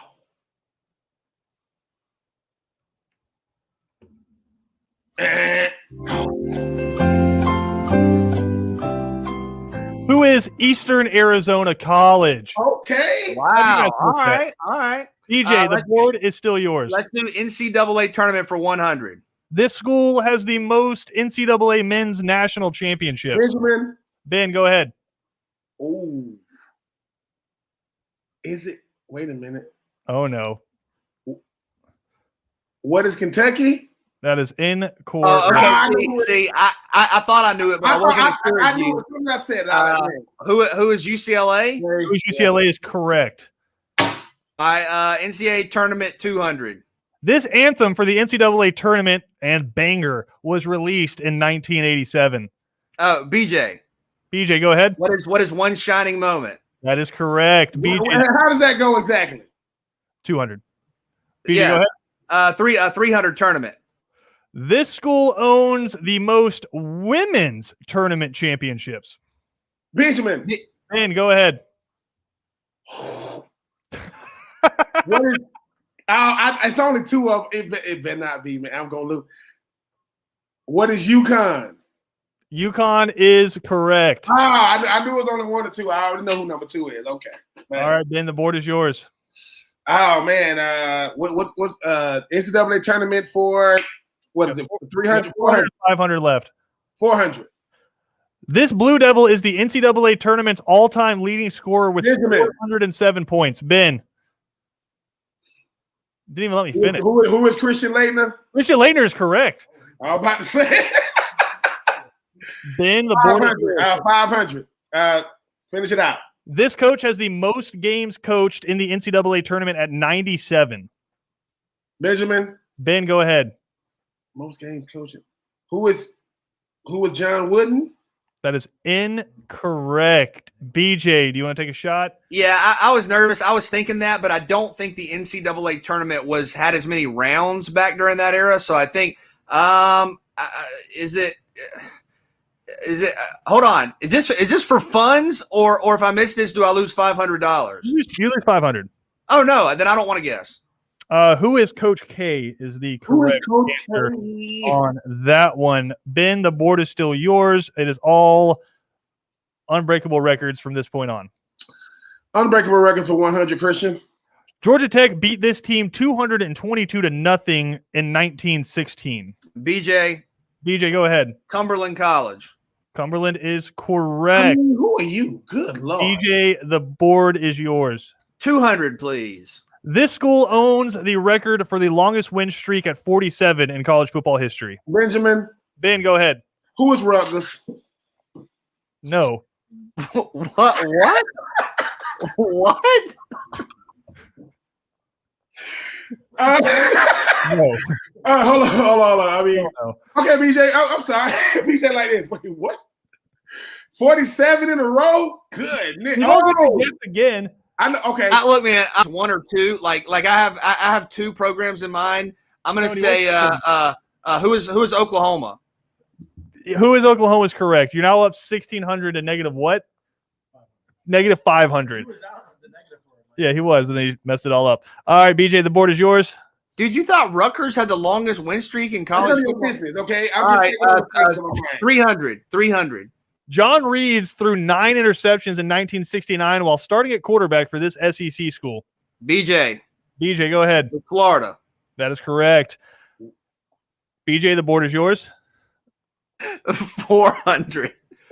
In blasting SMU 95 to 21, this school set the single game record for yards at 1,021. No, it wasn't Savannah State. Benjamin, Ben, go ahead. who was Houston? Houston is correct. Wow. Bonus points. Bonus points. Who's the quarterback for Houston? Huh? Bonus points. Who is the quarterback for Houston? Oh man, that's easy, man. I don't know. I don't know. Andre Ward. Was it Dave Klingler? Andre Ward. Okay. Oh, wow. Yes. Wow. Yes. All right, and the final category today for 500 points, this SEC team shut out 15 consecutive opponents between 1938 and 1939. BJ, can't lose. I'll give it a guess. BJ, go ahead. I'm gonna say it was Georgia Tech. Incorrect. Ben, you can't. I mean, you already owe us money, so Wow. Who is Tennessee? Tennessee's correct. Out of the negatives, Ben. You're walking away from cash. BJ still won by 1,000 there, even with the 1,000-point switch there at the end. But fun fact: that Tennessee team went undefeated all the way till the end of the 1939 season, and then they got shut out in the Rose Bowl. Isn't college football a hoot? It is. Wow, Ben, that was a great one, man. See, I thought you were trying to pull the okey doke. I thought you were going with somebody who was in the SEC, who's now not in the SEC. No. You Cumberland College, BJ? Like what do you do in your free time? Cumberland College. You don't want to know. I mean, Jesus. I mean, but those Houston offenses back in the day, though, Andre. Woo. No, hold on though. I mean, we sure that a gamecock is a chicken. We know it's not in the rooster family. No, I believe a chicken is in the rooster family. I'm not sure. I mean, I don't know. I mean, Cody, what is it? How does a turkey? What about a Chanticleer? It's just a male chicken. That's all it is. What about a Chanticleer? That's a fancy rooster. That's a super chicken. Yeah. What about a super rooster? That's a Chanticleer. I mean, so Ben, you had many exchanges with Chanticleers back in the day. I did. I mean, I think when they first came to America from Europe, they migrated to my grandma's house. It's all good. That was a European rooster. It's all good. All right, on that. Now I'm just thinking, because wouldn't they technically be imported to America from Europe? I would say yeah. I don't think the chickens migrated to America. They came across the ice bridge and they came over. I'm imagining the sad, old timey music from Ellis Island and a bunch of roosters getting off the boat and having to change their names. They docked in Charleston. They was on the same boat with the T. That's all I'm imagining. So you're saying Coastal Carolina migrated from Europe as well? I mean, I wasn't that good at history, but yeah. So whatever, whatever. Okay. All right. Rutgers won 47 straight games. Yeah, that was something. That was fun. We'll come back with more. We'll chat with Rich Styles next. 3 and Out on the Southern Pigskin Radio Network, ESPNCoastal.com.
It is 3 and Out on the Southern Pigskin Radio Network on a Tuesday afternoon. Coming up in just a little bit, we'll continue to talk. We've had great perspective discussions on the Atlanta Falcons and the NFL draft, kind of what they can do it for. That's a really unique spot. And the great Orlando Ledbetter will join us in just a little bit. Also, Georgia Tech had to delay its start of spring ball some to COVID. I believe they are getting underway, so we'll chat with Roddy Jones coming up in the final hour. Looking forward to that. But with us now on the program from the Back Nine Boys, Rich Stiles. Rich, good afternoon. How are you?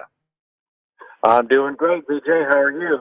Doing great. Thanks so much for coming on the program. And you broadcasted live from the Club Car Championship at the Landings Club this past weekend. I know that was a big time tournament. What was the tournament like from your perspective, and what stood out to you?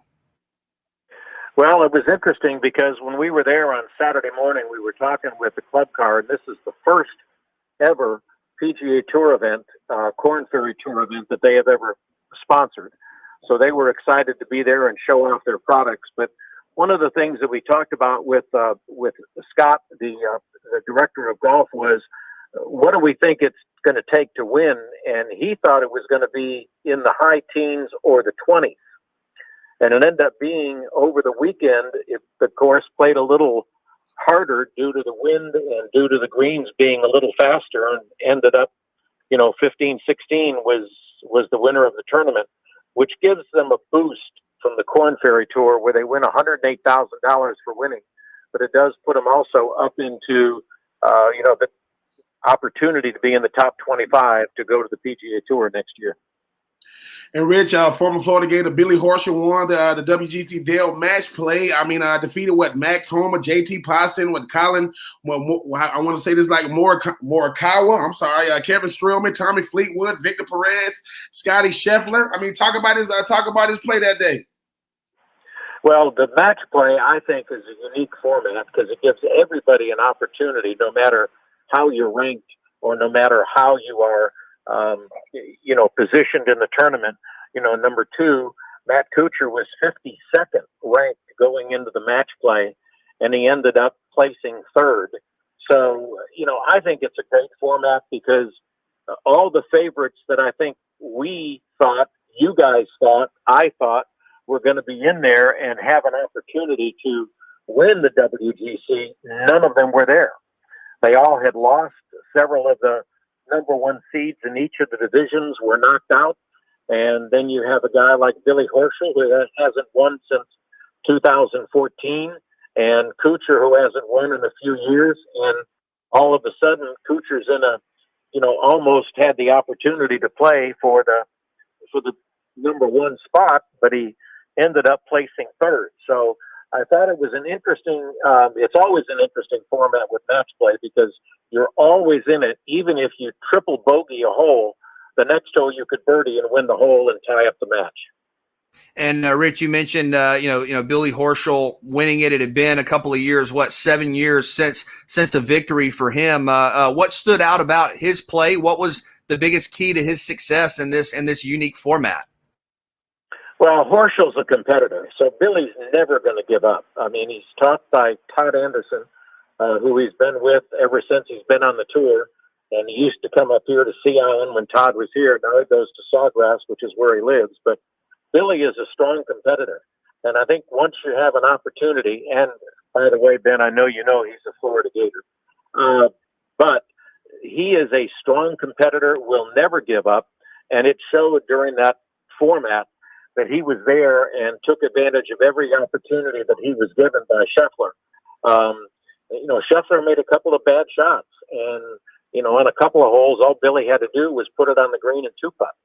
So Billy played great. I mean, that's probably the best I've seen him play in a couple of years. But he's real quirky. He's got his routine that he does that kind of throws off possibly your competitor because he does the same thing all the time. But Billy played great and won. I mean, Rich. Whenever I think about golf, I think about a little controversy, a little bad sportsmanship or lack thereof. What happened with old Dustin Johnson this weekend?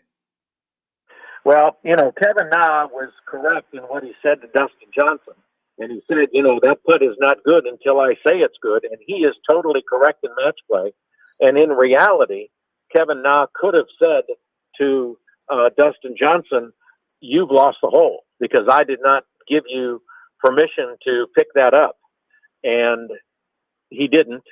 So he did let him know that he made a mistake and that he needed to let him finish, to tell him that putt was good before he picked it up. So Dustin Johnson knew he did wrong, but Kevin kind of let him off the hook, so to speak, and they tied the hole. I was going to say, Rich, as we're chatting with Rich Styles from the Back Nine Boys, you kind of touched on it there, but can you explain to us exactly what happened, kind of starting from the beginning, and I guess why it was controversial, and why obviously Kevin Na corrected Dustin Johnson? Well, what happened was Dustin hit a putt and it stopped about maybe 3, 4, maybe 5 inches from the hole, and Kevin Na had already been in for a par, and Dustin walked up and picked up the ball like he had been conceded, and Kevin Na, who was already in for a par, said, it is not good until I tell you it's good. And Dustin just kind of looked at him like, you actually think I would have missed the putt? He probably would not have missed the putt, probably 19 and a half out of 20 times. But in true match play sportsmanship, Kevin Na could have said to him, that putt is, you have to putt that, or because you picked it up, you lost the hole. But he didn't do that. He just said, your putt is not good until I tell you it's good. And he is correct in that statement. We're chatting with Rich Styles of the Back Nine Boys here on 3 and Out. And Ben, I know, Cody Christian, this has become maybe the most popular segment every week on the show. And that is Cody, we'll get ready for it here. It is time for Rich Styles with Rich Styles here on 3 and Out.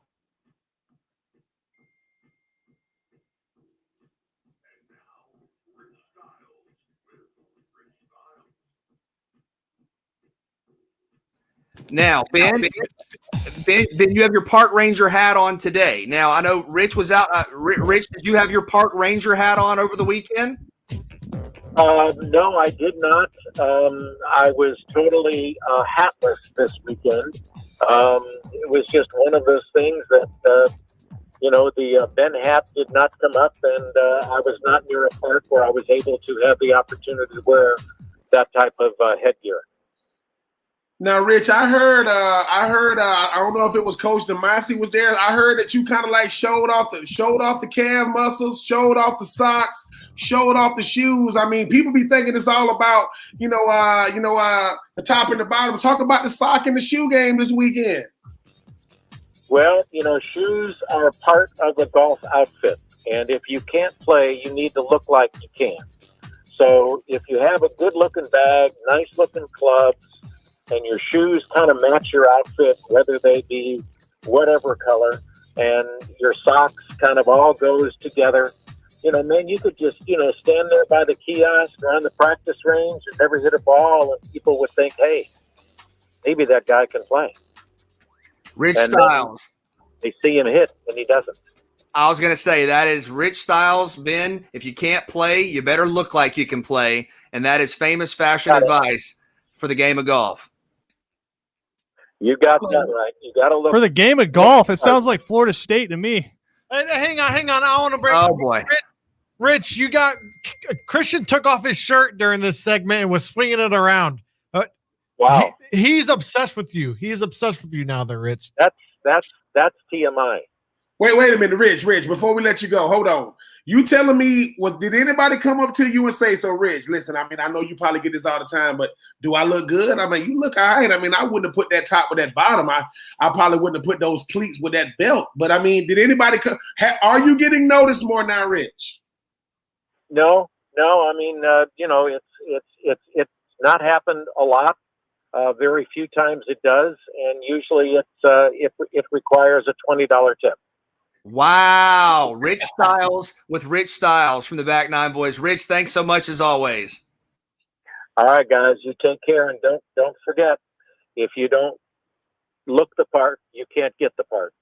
Okay. All right. I like it. That's a good perspective from Rich Styles on, hey, you got to look good when you're out on the golf course. We'll come back with more 3 and Out on the Southern Pigskin Radio Network.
We will chat with D. Orlando Ledbetter in less than 10 minutes. The Falcons in a fascinating spot as we're back here with you on 3 and Out, right there at number 4. Maybe one of the catalysts for how the draft's going to unfold. Do you take a quarterback? I mean, you haven't been in the top 5 very often. The last 2 times you took Matt Ryan and Mike Vick. So when you're at the top of the draft, maybe it makes sense to go after a quarterback, even if you're not going to play them right away. We'll get some perspective on that. Ben, you have the second round of the Elite Eight. We'll set the Final Four in full tonight. You will hear both of those games right here coming up after the show, a little after 7 o'clock, Gonzaga and UCLA. And then if you can stay up, you got to stay up late again. Michigan and UCLA as those teams vie to join Baylor and Houston in the Final Four. Yeah, I'm looking forward to it, BJ. I think at the end of the day, I mean, if it's going to be anything like we saw last night, BJ should be very, very, very, very competitive. I mean, Michigan trying to get back to the Final Four with the new, a new guy having a former guy in Juwan Howard and the Zags. They still are the favorite, BJ. I know that everybody got them in their Final Four, but anything can happen. Looking forward to those games tonight.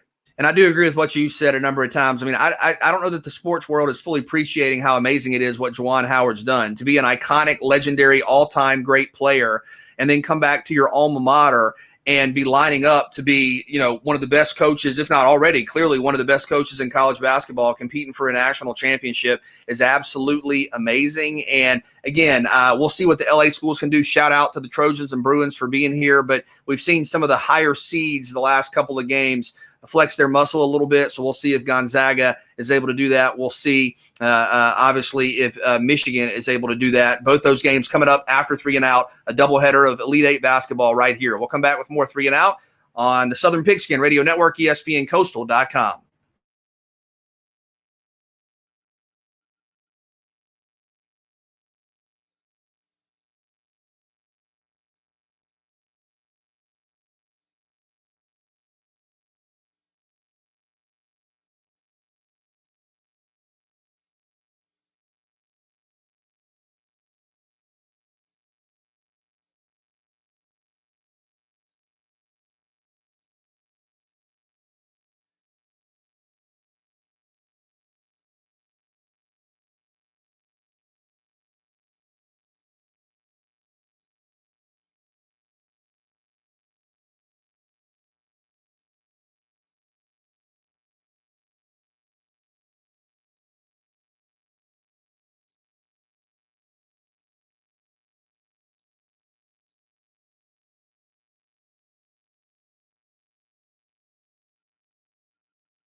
Glad to have you here for the final hour of 3 and Out all across the Southern Pigskin Radio Network. Hope you're doing well on a Tuesday afternoon. We appreciate you being alongside. BJ Bennett here with Ben Troop, a final hour that's going to be very busy. And in just a second, we'll chat some Atlanta Falcons draft coming up later.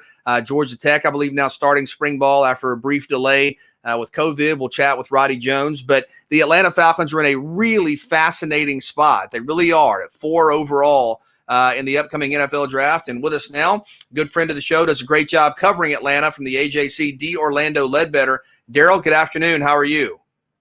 Good afternoon, guys. Thanks for having me on the show. Well, thank you so much for coming on. And I guess something we've discussed more and more as we get closer to the draft, Daryl, very rarely, I guess, as an organization, do you hope to be picking in the top 5? I would think Atlanta doesn't plan on being here again very often. How do you respond to, I guess, the debate of, well, you're in the top 5. That's where you get star quarterbacks or franchise quarterbacks. Even if you draft a guy and he doesn't play for a year or two, do you have to take a quarterback just because of where you're picking? Well, no, not really. No, you want to take the best player available no matter what. But, the best player available could very well be the quarterback. I mean, the last time they were up this high was 3, and, the quarterback and Glenn Dorsey, a lot of people thought Glenn Dorsey was a better football player. Turns out they got it right and took the quarterback, and they actually needed one at that time. But, no, you want to take the best player available, and at 4, you can kind of sit there now that the 49ers jumped in front of you and make a decision between, Trey Lance or Penei Sewell, because, we got it going, Trevor Lawrence, Zach Wilson, Justin Fields. And the thing about that, though, Daryl, I mean, when you look at the fact there's so much buzz going on right now about a guy like Mac Jones, who obviously had a good pro day today. Justin Fields goes out and runs a 4.4 today. If everybody does, if San Francisco does the unthinkable and does get Mac Jones, who do you think Atlanta ends up getting? Is it Trey Lance or is it Justin Fields? It's Justin Fields. The best player available would then be Justin Fields. They could pick between Justin and Penei Sewell. But my people told me you don't trade up to number 3 to draft a developmental quarterback. So if you wanted Mac Jones, you could have stayed at 12 for Mac Jones. So, 49ers are doing some, sleight of hand, smoke screen stuff. I mean, if they're trading up at 3, it's to get Justin Fields. Daryl, let's just for sake of argument assume that Atlanta does take a quarterback and Fields just for sake of this discussion at 4. Would the understanding be, I guess, barring something unforeseen, kind of regardless of who the quarterback is, whether it's Fields or Jones or Lance, that not only is Matt Ryan going to start this season, but because of the dead money, he's going to be the starting quarterback next season as well? I'm thinking 2 seasons. Yeah, that's correct, because the hit is so big. But what you really want to see is the new salary cap with the TV money in it, because you can spread that $40+ million hit over 2 years, and maybe if the salary cap goes back up to 220, then that's not that big a deal. At 182, which we're at this year, had to go down because of the COVID season. You can't really take a $20 million hit over 2 years. So, but yeah, the way they redid his contract, it means he's going to be here to the end of the contract, and or they're going to take a really, really big hit. So, he's the best quarterback in franchise history. Go ahead and give him a hug, and if he can keep playing in the 42s and so forth, that would suggest that they wouldn't take a quarterback, that they would go ahead and take the tackle from Oregon and keep it moving. But, the everything's pointing towards them taking a quarterback, and it'd be a developmental situation, kind of like Patrick Mahomes in Kansas City, where he was on the bench until he was ready, and then you played him. That would be Trey Lance if they do that. You don't trade up to 3 and 4 and draft developmental players. And Daryl, the whole thing about it is obviously, as you mentioned, because of the salary cap hit, you're probably going to have Matty Ice for the next 2 years. But every GM, every head coach is attached to a quarterback, not the guy they inherit when they come to the team, but the guy they get in the draft. So if it is a guy like Trey Lance and he sits for 2 years, how much better of a player do you think he's going to be 2 years from now, learning under a guy like Matty Ice? He would be a very good player. We saw well, I was in Green Bay when Aaron Rodgers sat for almost 3 years playing behind Brett Favre. So I mean, this ain't nothing new. This is how they used to do it. So I don't know where we got to this microwave era where you had to draft somebody and they had to play. So the good teams, they did it even back with Terry Bradshaw and Joe Hanratty. They took their time with Bradshaw.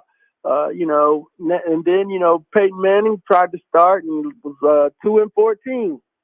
Matt Ryan was against the one of the first rookies to come in and take his team to the playoffs. So that was an abnormal situation.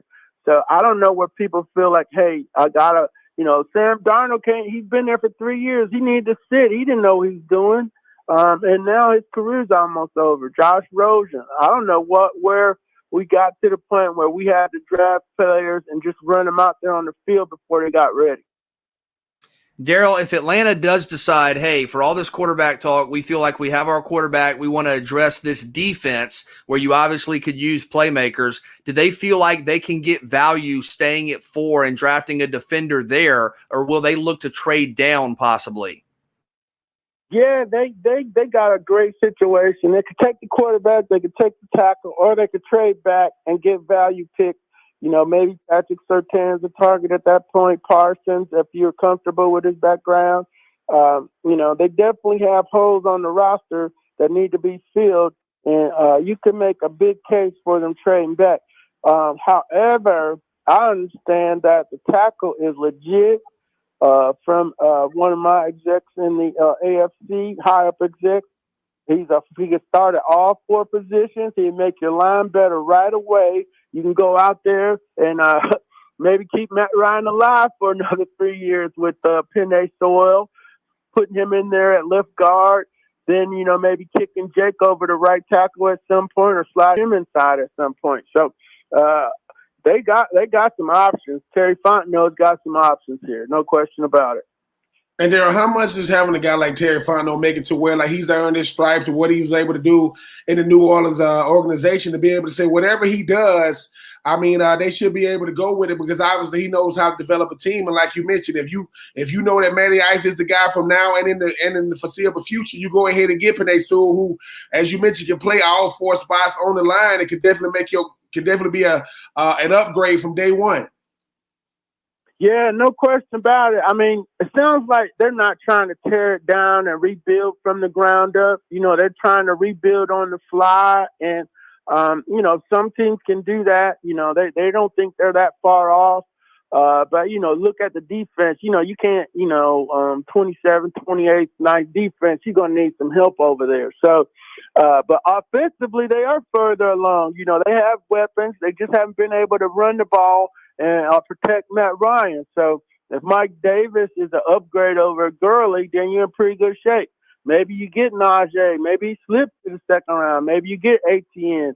But, yeah, it won't matter unless you can block people. So the tackle's not going to be the sexy thing. I think San Francisco's, jumped in front of the Falcons going to take Fields off the table. But Fields would certainly sell tickets and create a buzz for the Falcons, but might not be the best thing for the football team in the immediate future.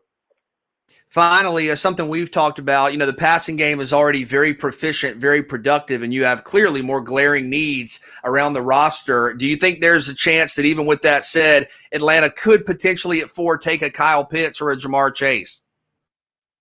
I like Kyle Pitts. But you don't really need him. Does he make your team better? Yeah, if he's the best player in the draft, yeah, you take him. Jamar Chase, yeah, that makes sense because, Julio's 32. But it doesn't matter if Matt Ryan's on his butt another 40 times next year. So I don't care. I'm fine with the lineman. If Matt Ryan is getting sacked 40 times for the 4th year in a row. And the offense, let's be truthful. They moved the ball between the 20. They couldn't score because teams got tough and beat them out of the red zone. They had to kick 32-something field goals last year. So until you start winning up front, I don't care how many more new weapons you bring in here. Great perspective from D. Orlando Ledbetter, covers the Atlanta Falcons for the AJC. Daryl, as always, thank you so much. You're welcome, guys. Take care. Have a great day. And been a lot of really good points by him made, including the value of Penei Sewell. If you do feel like you have your quarterback for a couple of years, why not get one of the highest graded offensive tackles we've seen in a few years in the young man out of Oregon? I'll say this, and we talked about it yesterday, just from my perspective, I am conflicted because I do, obviously, and I've made this argument, I understand it, I make it, you get better if you trade down and draft a Patrick Surtain, a J.C. Horn, a Gregory Rousseau, a Kwity Paye, a Christian Barmore. Those are immediate potential star players on defense right away. If you draft Kyle Pitts, maybe he changes everything in the red zone for you. If you draft Sewell, you don't have to worry about one of the tackle spots for the next 10 years. But, and this is kind of a nagging idea that I just can't shake in my mind, if you don't have a great quarterback, it doesn't matter in the NFL. There are countless examples of that. Quarterback literally means everything. And I know, Cody, you said, hey, man, Atlanta probably isn't going to be contending for a Super Bowl this year. They may be drafting high. But even if you're drafting Ben 9 or 10 or 11, that's not 4. And this is maybe not in my mind with I'm not quite as high on Wilson as some others, but this what a lot of pundits are saying is a generational quarterback class, with Lawrence and Wilson and obviously Fields and Lance and Jones. So at 4, you can get a franchise quarterback. You're not going to be at 4, I don't think, anytime in the near future. Man, when you're there, Ben, do you have to kind of get the guy that, even if he's not going to play for 2 years, could be the saving grace or the foundational leader for your franchise for 10 years after that? I think you have to, and I think sometimes that's why when you cut by a guy like Terry Fontenot and Arthur Smith, they're gonna have to be able to say, "Can't we live with this decision?" Penei Sewell is going to be a guy. BJ is definitely going to be able to play and plug guy for the next 10 years. But it's what I was telling you about, early in the show. This is the what if factor. Matty Ice has not been a guy to where you had to deal with the injury bug, but he has been on the ground a lot, and he is getting older. Matty Ice has been a guy that's been very, very dependable, very, very consistent throughout his time. I agree with Daryl that he is the greatest quarterback, in Atlanta Falcons history. But what if he does get hurt? And that's the thing about football is about stockpiling talent. And when you talk about the quarterback position, what if the quarterback is basically, he's driving the train? What if the train, what if the train goes off the track or whatever? And what do you do? What if a guy like Matty Ice goes down year 13? You want to be able to keep everything moving. So I think because of all those things, you do go and get one of these quarterbacks. And make no mistake about it. D. Orlando said something that I think applies to every player in the draft, especially quarterbacks. He said the San Francisco 49ers is not going to draft and not going to trade back to the 3rd overall pick to get a developmental player. Trevor Lawrence is a developmental player. Zach Wilson is a developmental player. Mac Jones, Trey Lance, all those guys are developmental players because we don't know. Their talent warrants the highest, high draft picks, top 5 draft picks in the NFL draft, but a lot of it has to do with the quarterback position. As you mentioned, BJ, nobody was talking about Mac Jones just a week ago. Then here it is, it's his pro day now. You got Kyle Shanahan, you got John Lynch watching his pro day while Justin Fields has his pro day going on as well. So I think every last one of these quarterbacks are developmental guys. But I just think about it. If I had a chance to get a future superstar, even if he's going away, because Aaron Rodgers didn't play for 3 years, I think Phillip Rivers didn't play for 2 years. How do those guys' careers work out? I mean, so I think if you got a chance to get him, you get him because in 2022, it's going to start all over again with the quarterbacks again. We're going to start talking about can't miss guys. So I just think that you go ahead and get your QB, BJ. You always can, potentially, get quality in the rest of the draft. But I just think that if Justin Fields, the Trey Lance is there, you can't pass up on those guys. Because if you do, it's every time Patrick Mahomes and Deshaun Watson make a play, what do they say? Oh, man, Chicago could have had those guys. They got Mitchell Trubisky. Don't be the what-if guy. Go ahead and get the guy at quarterback, and you'll find a way to hopefully, patch that offensive line up to keep Matty Ice healthy. If Atlanta doesn't go quarterback and they go best player available, who does that mean? What does that mean? We'll talk about that next. 3 and Out on the Southern Pigskin Radio Network.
Back here with you talking Falcons draft. And Ben, I thought really good perspective from D. Orlando Ledbetter of the AJC on potentially the value of Penei Sewell, the offensive tackle out of Oregon. And I know that, that position is not as high profile as the quarterback spot or some of the playmakers. But I think, he makes a lot of sense when you think about the value of an offensive tackle, protecting Matt Ryan or a quarterback of the future. I want to say this, and I'll get your thoughts about what I asked him about Chase and Pitts, because I know a lot of Falcons fans, understandably, are excited about the opportunity to maybe get Kyle Pitts. And while I think he's the best prospect out of the SEC and a superstar, I just wonder about, you talk about fit at the quarterback position. Atlanta already has a really proficient passing game. Atlanta, Matt Ryan throws for 4,000 yards every year. Even if Julio Jones is aging, you're still talking about Calvin Ridley being a number one wide receiver. Russell Gage has really come on. Kyle Pitts would make you better, but given that you're already elite at throwing the football,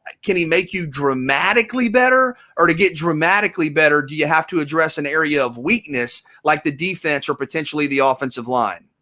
Yeah, I do agree. I do think that Kyle Pitts, while he will come in, BJ, and be instant offense, you started saying to yourself, well, I mean, Atlanta was what? Top 10 in offense last year, and Julio Jones was hurt about most of the year. I think the most important piece is, and the most important player is still Matty Ice. It's about keeping him upright. Kyle Pitts, Jamar Chase, Jalen Waddle, Devonta Smith, these guys, BJ, are going to make any offense much better. But how much better? You go back to the Super Bowl. Everybody was talking about the matchups of the quarterbacks. Everybody was talking about how you're going to stop Travis Kelce, how you're going to stop Tyreek Hill, how you're going to stop, Demarcus Robinson and Sammy Watkins and, Clyde Edwards-Helaire. Both of their starting tackles was out. So nobody talked about the two guys that was wreaking havoc during the entire postseason, and that was Shaq Barrett. That's JPP, Jason Pierre-Paul. So, BJ, I think it does come back to the unsung heroes, and that is the offensive line. The thing about Penei Sewell is people say things about him, they just go back. Listen, everybody I talk to, that's the going phrase. Everybody I talk to say this guy's 10-year first team All-Pro. You can play and plug him for the next 10 years. He can play all four positions and probably could play center if need be. He's the reason why Jake Matthews can move back over to the right tackle. He can play the left tackle, or he can move into the left guard, right guard. Whenever you got a player, BJ, of Penei Sewell's ability, that he's going to come in as a rookie but not be treated as a rookie, I think that's the easy pick, because we forget a dominant offensive lineman. It's like having a dominant defensive lineman. These guys, I mean, since Quentin Nelson came into the league, when you talk about the coach, he's so good they don't even talk about him anymore. That's how good he is. First team All-Pro as a rookie. So I think that while I love Kyle Pitts and Jamar Chase and Devonta Smith and Jalen Waddle, these guys are pieces that you move around. I think a guy like Penei Sewell, I mean, dare I say, he might be the queen on the chessboard when you ultimately looking at what you want for your team. So I think that while I love the offensive skill position guys, the greatest compliment about an offensive line is you never hear about it. Because he's that good. Like, you don't even, that's Penei. Oh, yeah, all he does is shut down everybody, come up. Ben, let me ask you this. And I'm not going to hold you to this. And the reason is because in all the pre-draft stuff, we don't hold anybody to anything. Mock drafts change every day. Who gets picked changes your perspective. Your own opinion of your own team changes. That's why this draft stuff is so crazy. But as of today, if you're Atlanta at 4 and Justin Fields and Penei Sewell are both on the board, who are you taking at 4? I think you have to get Justin Fields. I think you have to get Justin Fields, BJ, because everything I just said about Matty Ice, you can say about Justin Fields. If Matty Ice gets hurt and you got Justin Fields, nothing derails your season. You might have to alter what you do because he's a rookie, but you keep moving. And I'm going to give him credit for this. That's the Nick Foles effect. Nick Foles is not a starter. But when everything shut down, after Carson Wentz went out, they went on to win the Super Bowl. Sometimes that's what you ask a big-time rookie to do, and it's what D. Orlando said. We've gotten away from what rookies are supposed to do at the quarterback position. The reason why they don't pan out is because you throw them in the fire too early, and by the time it takes them to develop their skills, they beat up so much, they bruise so much, they've lost their confidence. So Justin Fields knows. Think about his position in college. Went to Georgia, was a backup, didn't work out, right? Ended up at Ohio State, became a superstar at Ohio State. Now he put himself back in a position to be a top 10 pick, top 5 pick. Justin Fields, just like when he was at Georgia, is not going to beat out the starter. He's not going to beat out Matty Ice. Matty Ice has earned this distinction. So I just think that when you look at BJ, the what if factor, I think you have to get, because this is the thing. All we know, Penei Sewell is the cream of the crop this year of the offensive lineman. Still got Leatherwood, still got Cleveland. You still got good players later on in the draft.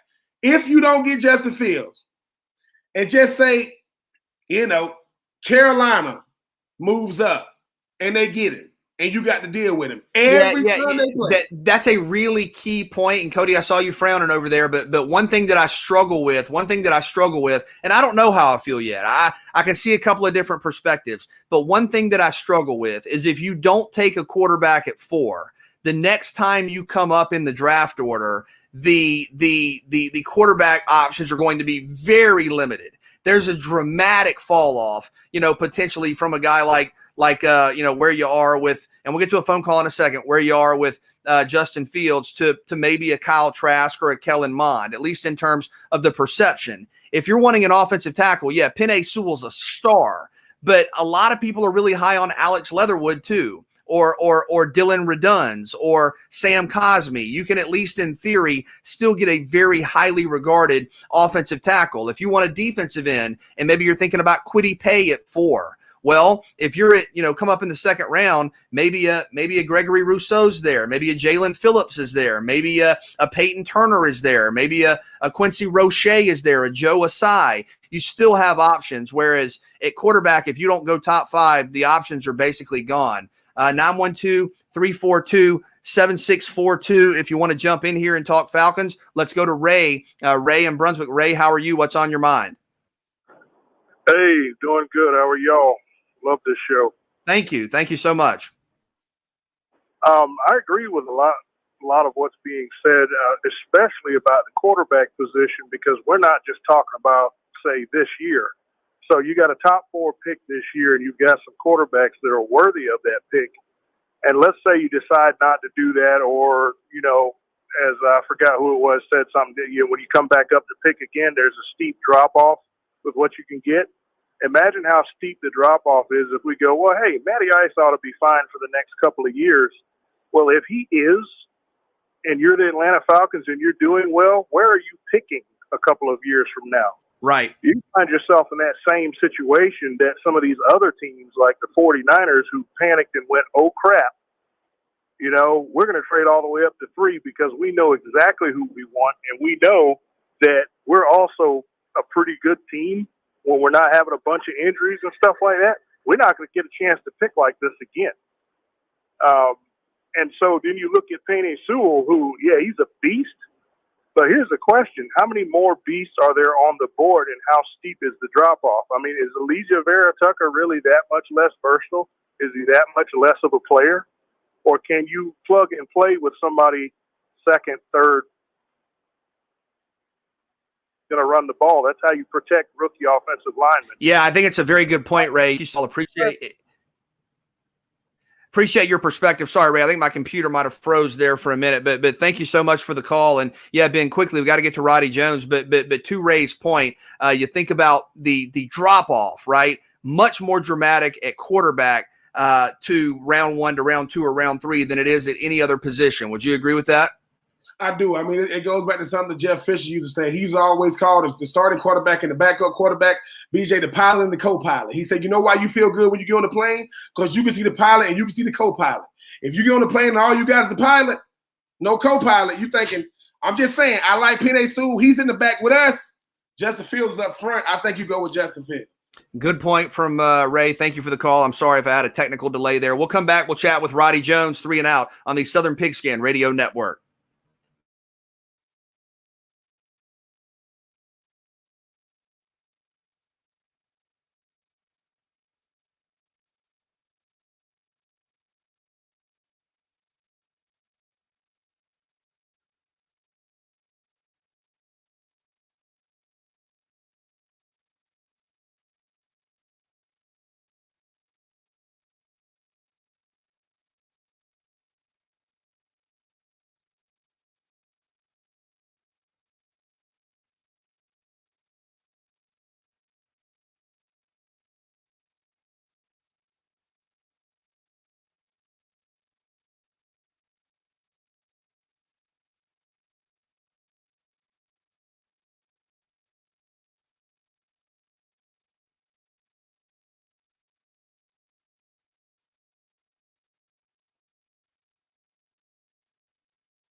Back here with you, 3 and Out on the Southern Pigskin Radio Network. Glad to be with you on a Tuesday afternoon. Hope you're doing well.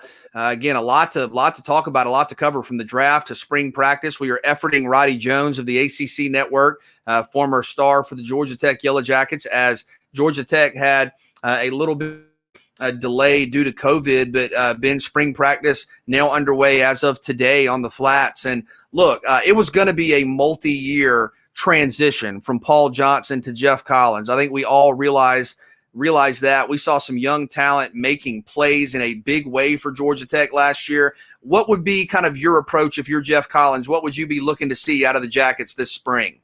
I mean, how much progress Jeff Sims made from his true freshman year to his sophomore year, BJ. He's going to come back to the quarterback position. I mean, Jahmyr Gibbs, I think, is going to be a star. And I kept saying, when your top two positions on the offensive side of the football are both true freshmen, that means both of those guys came in ready to play. And I want to see that. I want to see that Jeff Collins defense, take another step. Everywhere he's been, BJ, whether it's been at Florida, whether it's been at Temple, he's been a guy. Defense has gotten better as he's got his system more oriented to these guys. So I just think that when you look at what Georgia Tech's going to need to do, got to get more balance on offense. Jeff Sims, he's got to take care of the football a little bit better this year.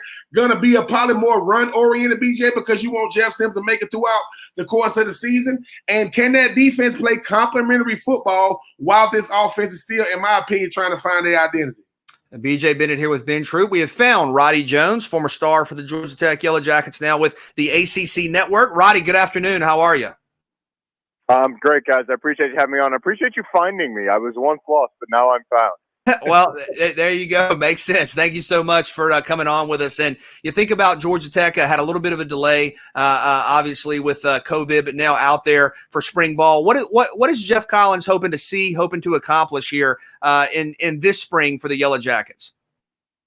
I think the overall thing, and this is probably cliche and coach speak, but it's development. You want to see development across the board. But if you're looking at specifics, I think what Ben was saying about Jeff Sims taking care of the football, taking a step in the offense is going to be huge. The offensive line needs to continue to come along. And then defensively, I thought the defense underperformed a little bit last year, particularly in the secondary. They had a lot of experience back, a lot of talent, and they weren't very good for most of the year. They got better towards the end of the season, but that needs to be the strength of this ball club, that secondary on defense. And then the development of pass rush as well. So I think there's some key areas that you're looking to figure out, and also leadership. I mean, the leaders since Jeff Collins has taken over this program, David Curry, Jalen Camp, those guys are gone now. Presley Harvin's gone now. Those were the guys that led you through the transition from Paul Johnson to Jeff Collins. And with them being gone, it's going to be incumbent to find who are the next wave of leaders. So I think all of those things are things that Georgia Tech needs to develop. And Roddy, I mean, I think you make a great point when you talk about being able to have that leadership aspect. I mean, coaches, team players, they run the teams. And I mean, I go back to Jeff Sims again. I mean, most people are not going to step out of high school and step into big time college programs and be able to take on, the workload that he took on with a team that's still trying to find his identity. Do you think if Jeff Sims, I mean, I talk about him taking care of the football, but how much more are they going to give him keys to the whole team to be able to say, look, man, until we find out who we are as a team, I'm going to have to carry you guys, but I'm going to need you guys to carry me as well? It's a good question because, the receiving core is not overwhelming right now. They need to continue to get better there. I think they showed flashes of talent, but were somewhat inconsistent, and it all kind of plays together, like you said. So I think it all depends on how far the receiving core can come, how good the offensive line is, and that will allow Jeff Sims to be able to do more because, to be honest, for this Georgia Tech team to take a step forward, he's going to have to take a big step because he showed flashes of being good, and there were some games he was good. There were some games he was really bad. So, and which is what you would expect from a freshman. There's just not a big sample size of true freshmen who have taken over like he did and not been on really good teams. And you look at Sam Howell at North Carolina, Trevor Lawrence obviously did it 4 games into his true freshman season. So those examples are few and far between. But Jeff Sims is going to have to take a pretty substantial step forward for this offense to be better. Roddy Jones, ACC Network, here with us on 3 and Out, and you were a part of some great offensive backfields at Georgia Tech. Man, how good could this running back room be on the flats? I think it could be really good. Jahmyr Gibbs, to me, is the best running back in the ACC coming into next year. And it's a conference that has some really talented backs coming back. Now, you're obviously losing Travis Etienne in the conference, the two guys from North Carolina. But I think Jahmyr Gibbs is going to establish himself as the absolute best in the league. So you have him, then you have Jemias Griffin behind him. You saw Dante Smith do some good things last year. Like, they are loaded in the backfield. And then Jordan Mason, who was kind of forgotten about. I thought Jordan Mason was going to be a great player for him last year, battled some injuries, missed some time, and Jahmyr Gibbs kind of took over. So this is going to be one of, if not the best offensive backfield, running back at least, backfield in the conference when you look top to bottom at the talent they have and the guys they can roll in, especially when you're headlined by Jahmyr Gibbs, who, again, I think is as good as there is in the country. And Ronnie, I mean, the thing about it is Jeff Collins, I mean, right, wrong, and different. I mean, he understood that it was going to be an uphill battle. I like the fact that he used the above the line, don't really give who's going to be starting week in and week out, which is going to make practice very, very competitive.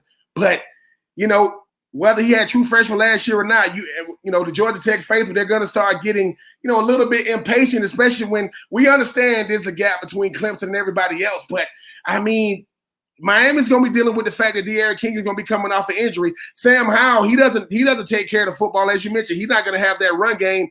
I mean, what kind of season has Georgia Tech got to have to kind of make the seat a little less hotter for a Jeff Collins-led team? So I have to preface this by saying I am since I've moved into my analyst role, I am a naturally pessimistic Georgia Tech fan. So I am not as high on Georgia Tech as maybe some people are coming into this year. A lot of it has to do with the schedule. Some of it has to do with the neighborhood you're in the Coastal Division. I mean, you look at the schedule; they've got Clemson, Notre Dame, and Georgia all on the schedule. Like, those are three top 15 teams. Two of them are going to be top 5 teams. So that's going to be a tough battle. You've got North Carolina, who's a top 15 team. That's going to be tough. Miami has a ton coming back on the offensive side of the football. Then you look at Virginia, who has a ton coming back on defense. They may be the oldest team in the league. Virginia Tech has got talent, obviously. They're sort of a wild card on the other side. You get Boston College, who had a great season under Jeff Hafley in his first year. They've got basically everybody coming back on offense and a healthy Phil Jurkovec. So I think it's going to be tough. You go down that schedule and you're like, okay, where are the wins? Obviously, the FCS game against Kennesaw State, but Kennesaw State's a really good FCS program. So I think it's going to be tough for Georgia Tech to take a substantial step forward unless they just explode on the scene. But I think if you're battling for a bowl game when you get into November, because that's when it gets really tough. If you've got 4 wins going into November and you end up with 4 or 5, then I think that you probably count it as a success for Georgia Tech. I've been talking to a lot of Georgia Tech fans off the ledge there when I say that, but it's a step forward and it's more about development because look, next year, 2022 is really the year where I think the expectations should be, all right, it's time to make a bowl game. You look at the ACC at large, Roddy, as spring is going on everywhere. After Clemson, is it North Carolina, Miami, and then a lot of questions, or do you think that league-wide around the ACC, kind of a second tier maybe, is starting to take shape? Yeah, I think a second tier is certainly starting to take shape. I think North Carolina headlines that they're going to be the best. They're going to be the best of the rest. But you look at it. You look at Miami, who's going to be in that second tier. NC State is going to be in that second tier. I mentioned Boston College, who I think is going to be really good, especially on the offensive side of the football. If they can find the defense, and they're going to be in that second tier. Pitt's got the most experienced quarterback back in the league, and Kenny Pickett, a guy who would have been invited to the Senior Bowl, probably would have been a top 3-round pick off of his traits. He's back. So, and they've got the one of the guys who was in the running for freshman of the year in the conference on the offensive side of the ball, Jordan Addison. So I think offensively they're going to be really good. They've got to find some defensive replacements, but I think there's some candidates. And then I mentioned Virginia. Like the one thing we know about Virginia is that when guys stay under Bronco Mendenhall, they get better. And look at all of the seniors that opted to come back for Virginia. They may have, 4 24-year-olds lining up for them on defense, and they're going to get better than they were a year ago because that's what Bronco Mendenhall does. So we often forget about them, but Wake Forest has got a ton coming. Like, there's a lot of reason to be excited about the league next year. 13 of the 14 teams have starting experience at the quarterback position coming back. So it's a really exciting year for the league. I am fascinated to see how it all shakes out. And you've had some impact transfers decide to come. Like Florida State, we're not going to talk about much because they're not going to be very good, but they've got McKenzie Milton at quarterback, and if he plays, you got to watch him. So it's going to be a fun year. But yeah, I think there is a second tier developing. The question is, can that second tier be, top 20 caliber from top to bottom? We'll have to see. If the ACC can have 3 or 4 teams there, then I think it'll start to get some more respect. And right, I mean, you mentioned Florida State, who got a big win, at home last year against North Carolina. They're obviously going to be the second team to beat this year, in the ACC, not named Clemson. Is there a team that Georgia Tech plays this year that they can sneak a win in? Not a team they pick to beat that can kind of make people, kind of show people what's to come in 2022. Yeah, I think any of those coastal teams that I mentioned that are not North Carolina and Miami are somewhat vulnerable. Virginia struggled on the offensive side of the football at times, although Brennan Armstrong's a guy that has talent. That game's up in Charlottesville, so if you're able to get a win there, then that would be it. Obviously, Duke is probably the closest to where Georgia Tech is, so you got to win that one. But looking at from top to bottom, at the Coastal Division, the only teams that you can say, all right, Georgia Tech is either equal to or better than is Duke. After that, everybody's got more answers than Georgia Tech. So can they win some of those games? Sure, absolutely. I mean, they beat Florida State last year. They were able to win some late as well. The question is, can you predict those things? And some of it's going to have to do with the way Georgia Tech plays. Some of it will probably have to do with the way the other team plays, and how Georgia Tech answers those questions this spring, particularly pass rusher, receiver, offensive line. How far does that secondary come? Those are going to be really incumbent on Georgia Tech to answer, to see if they can sneak up and get some of those wins. Great perspective from the great Roddy Jones of the ACC Network. Roddy, we always appreciate your time. Thank you so much. I appreciate you guys. Take care.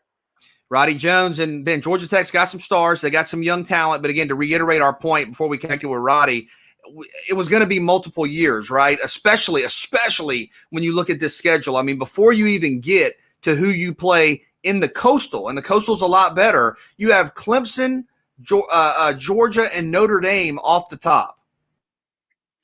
I just think at the end of the day, BJ, I mean, Georgia Tech, I mean, they're not going to get a fair shake no matter what. I mean, when you look at the teams that's surging, but I think you got to go out there and make it happen regardless. And Coach Collins, I know that Roddy said 2022, they're going to have to show some signs of life in 2021. We'll come back with more 3 and Out on the Southern Pigskin Radio Network.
Coming up in just a little bit, we got Elite Eight basketball action for you as we look to set the Final Four. You had Baylor look really good. That was an exciting win against Arkansas, advance to pair along with Houston. So half of the Final Four is set. And then you look tonight, Ben, coming up in a little over an hour, we'll have Gonzaga and SC, and then Michigan and UCLA. It's been a really fun NCAA tournament, a lot of great storylines, and we'll have the Final Four set after tonight or early tomorrow morning, probably. I guess I should say, better stay up late. Better get that nap in, that pre-doubleheader nap in. I mean, BJ, the whole thing about it, the state of Texas is definitely standing up when you talk about Baylor and Houston last night. I mean, I know I know the world wants to see Gonzaga and Michigan, BJ, you know what I'm saying, in that Final Four. But BJ, USC, UCLA, could they restore that rivalry that's kind of lost its luster when you talk about football? Oh my God, could it be an all-packed Final Four? I mean, Ben, what if you had UCLA and SC playing for a spot in the national? Talk about rivals meeting in the Final Four. Woo! I'm looking forward to that, shout out to the Pac-12. I mean, you know, BJ, like I said, while the ACC always leads the way, I think the Pac-12 probably was the best conference in basketball this year. Should be some great games tonight. But Gonzaga, Michigan, I think the spotlight's probably on them when you think about being the heavy favorites, but also the big names that a lot of people had high expectations for entering the NCAA tournament. And Ben, I'm just saying, if you want to look at the standings, if the Final Four ends up being Baylor, Houston, Gonzaga, and Michigan, your boy, my Final Four was Baylor, Houston, Gonzaga, and Michigan. I'm just saying. Fake, luck, Mama B, come through in the clutch, win the whole thing. My mom is in first place. She's been extraordinary. My mother's been extraordinary with her picks. She's done a great job. But a doubleheader of Elite Eight basketball action coming your way tonight. So keep it locked right here. The first game a little after 7, and then stay up with us for the second game later tonight. We'll see you tomorrow, 3 and Out on the Southern Pigskin Radio Network.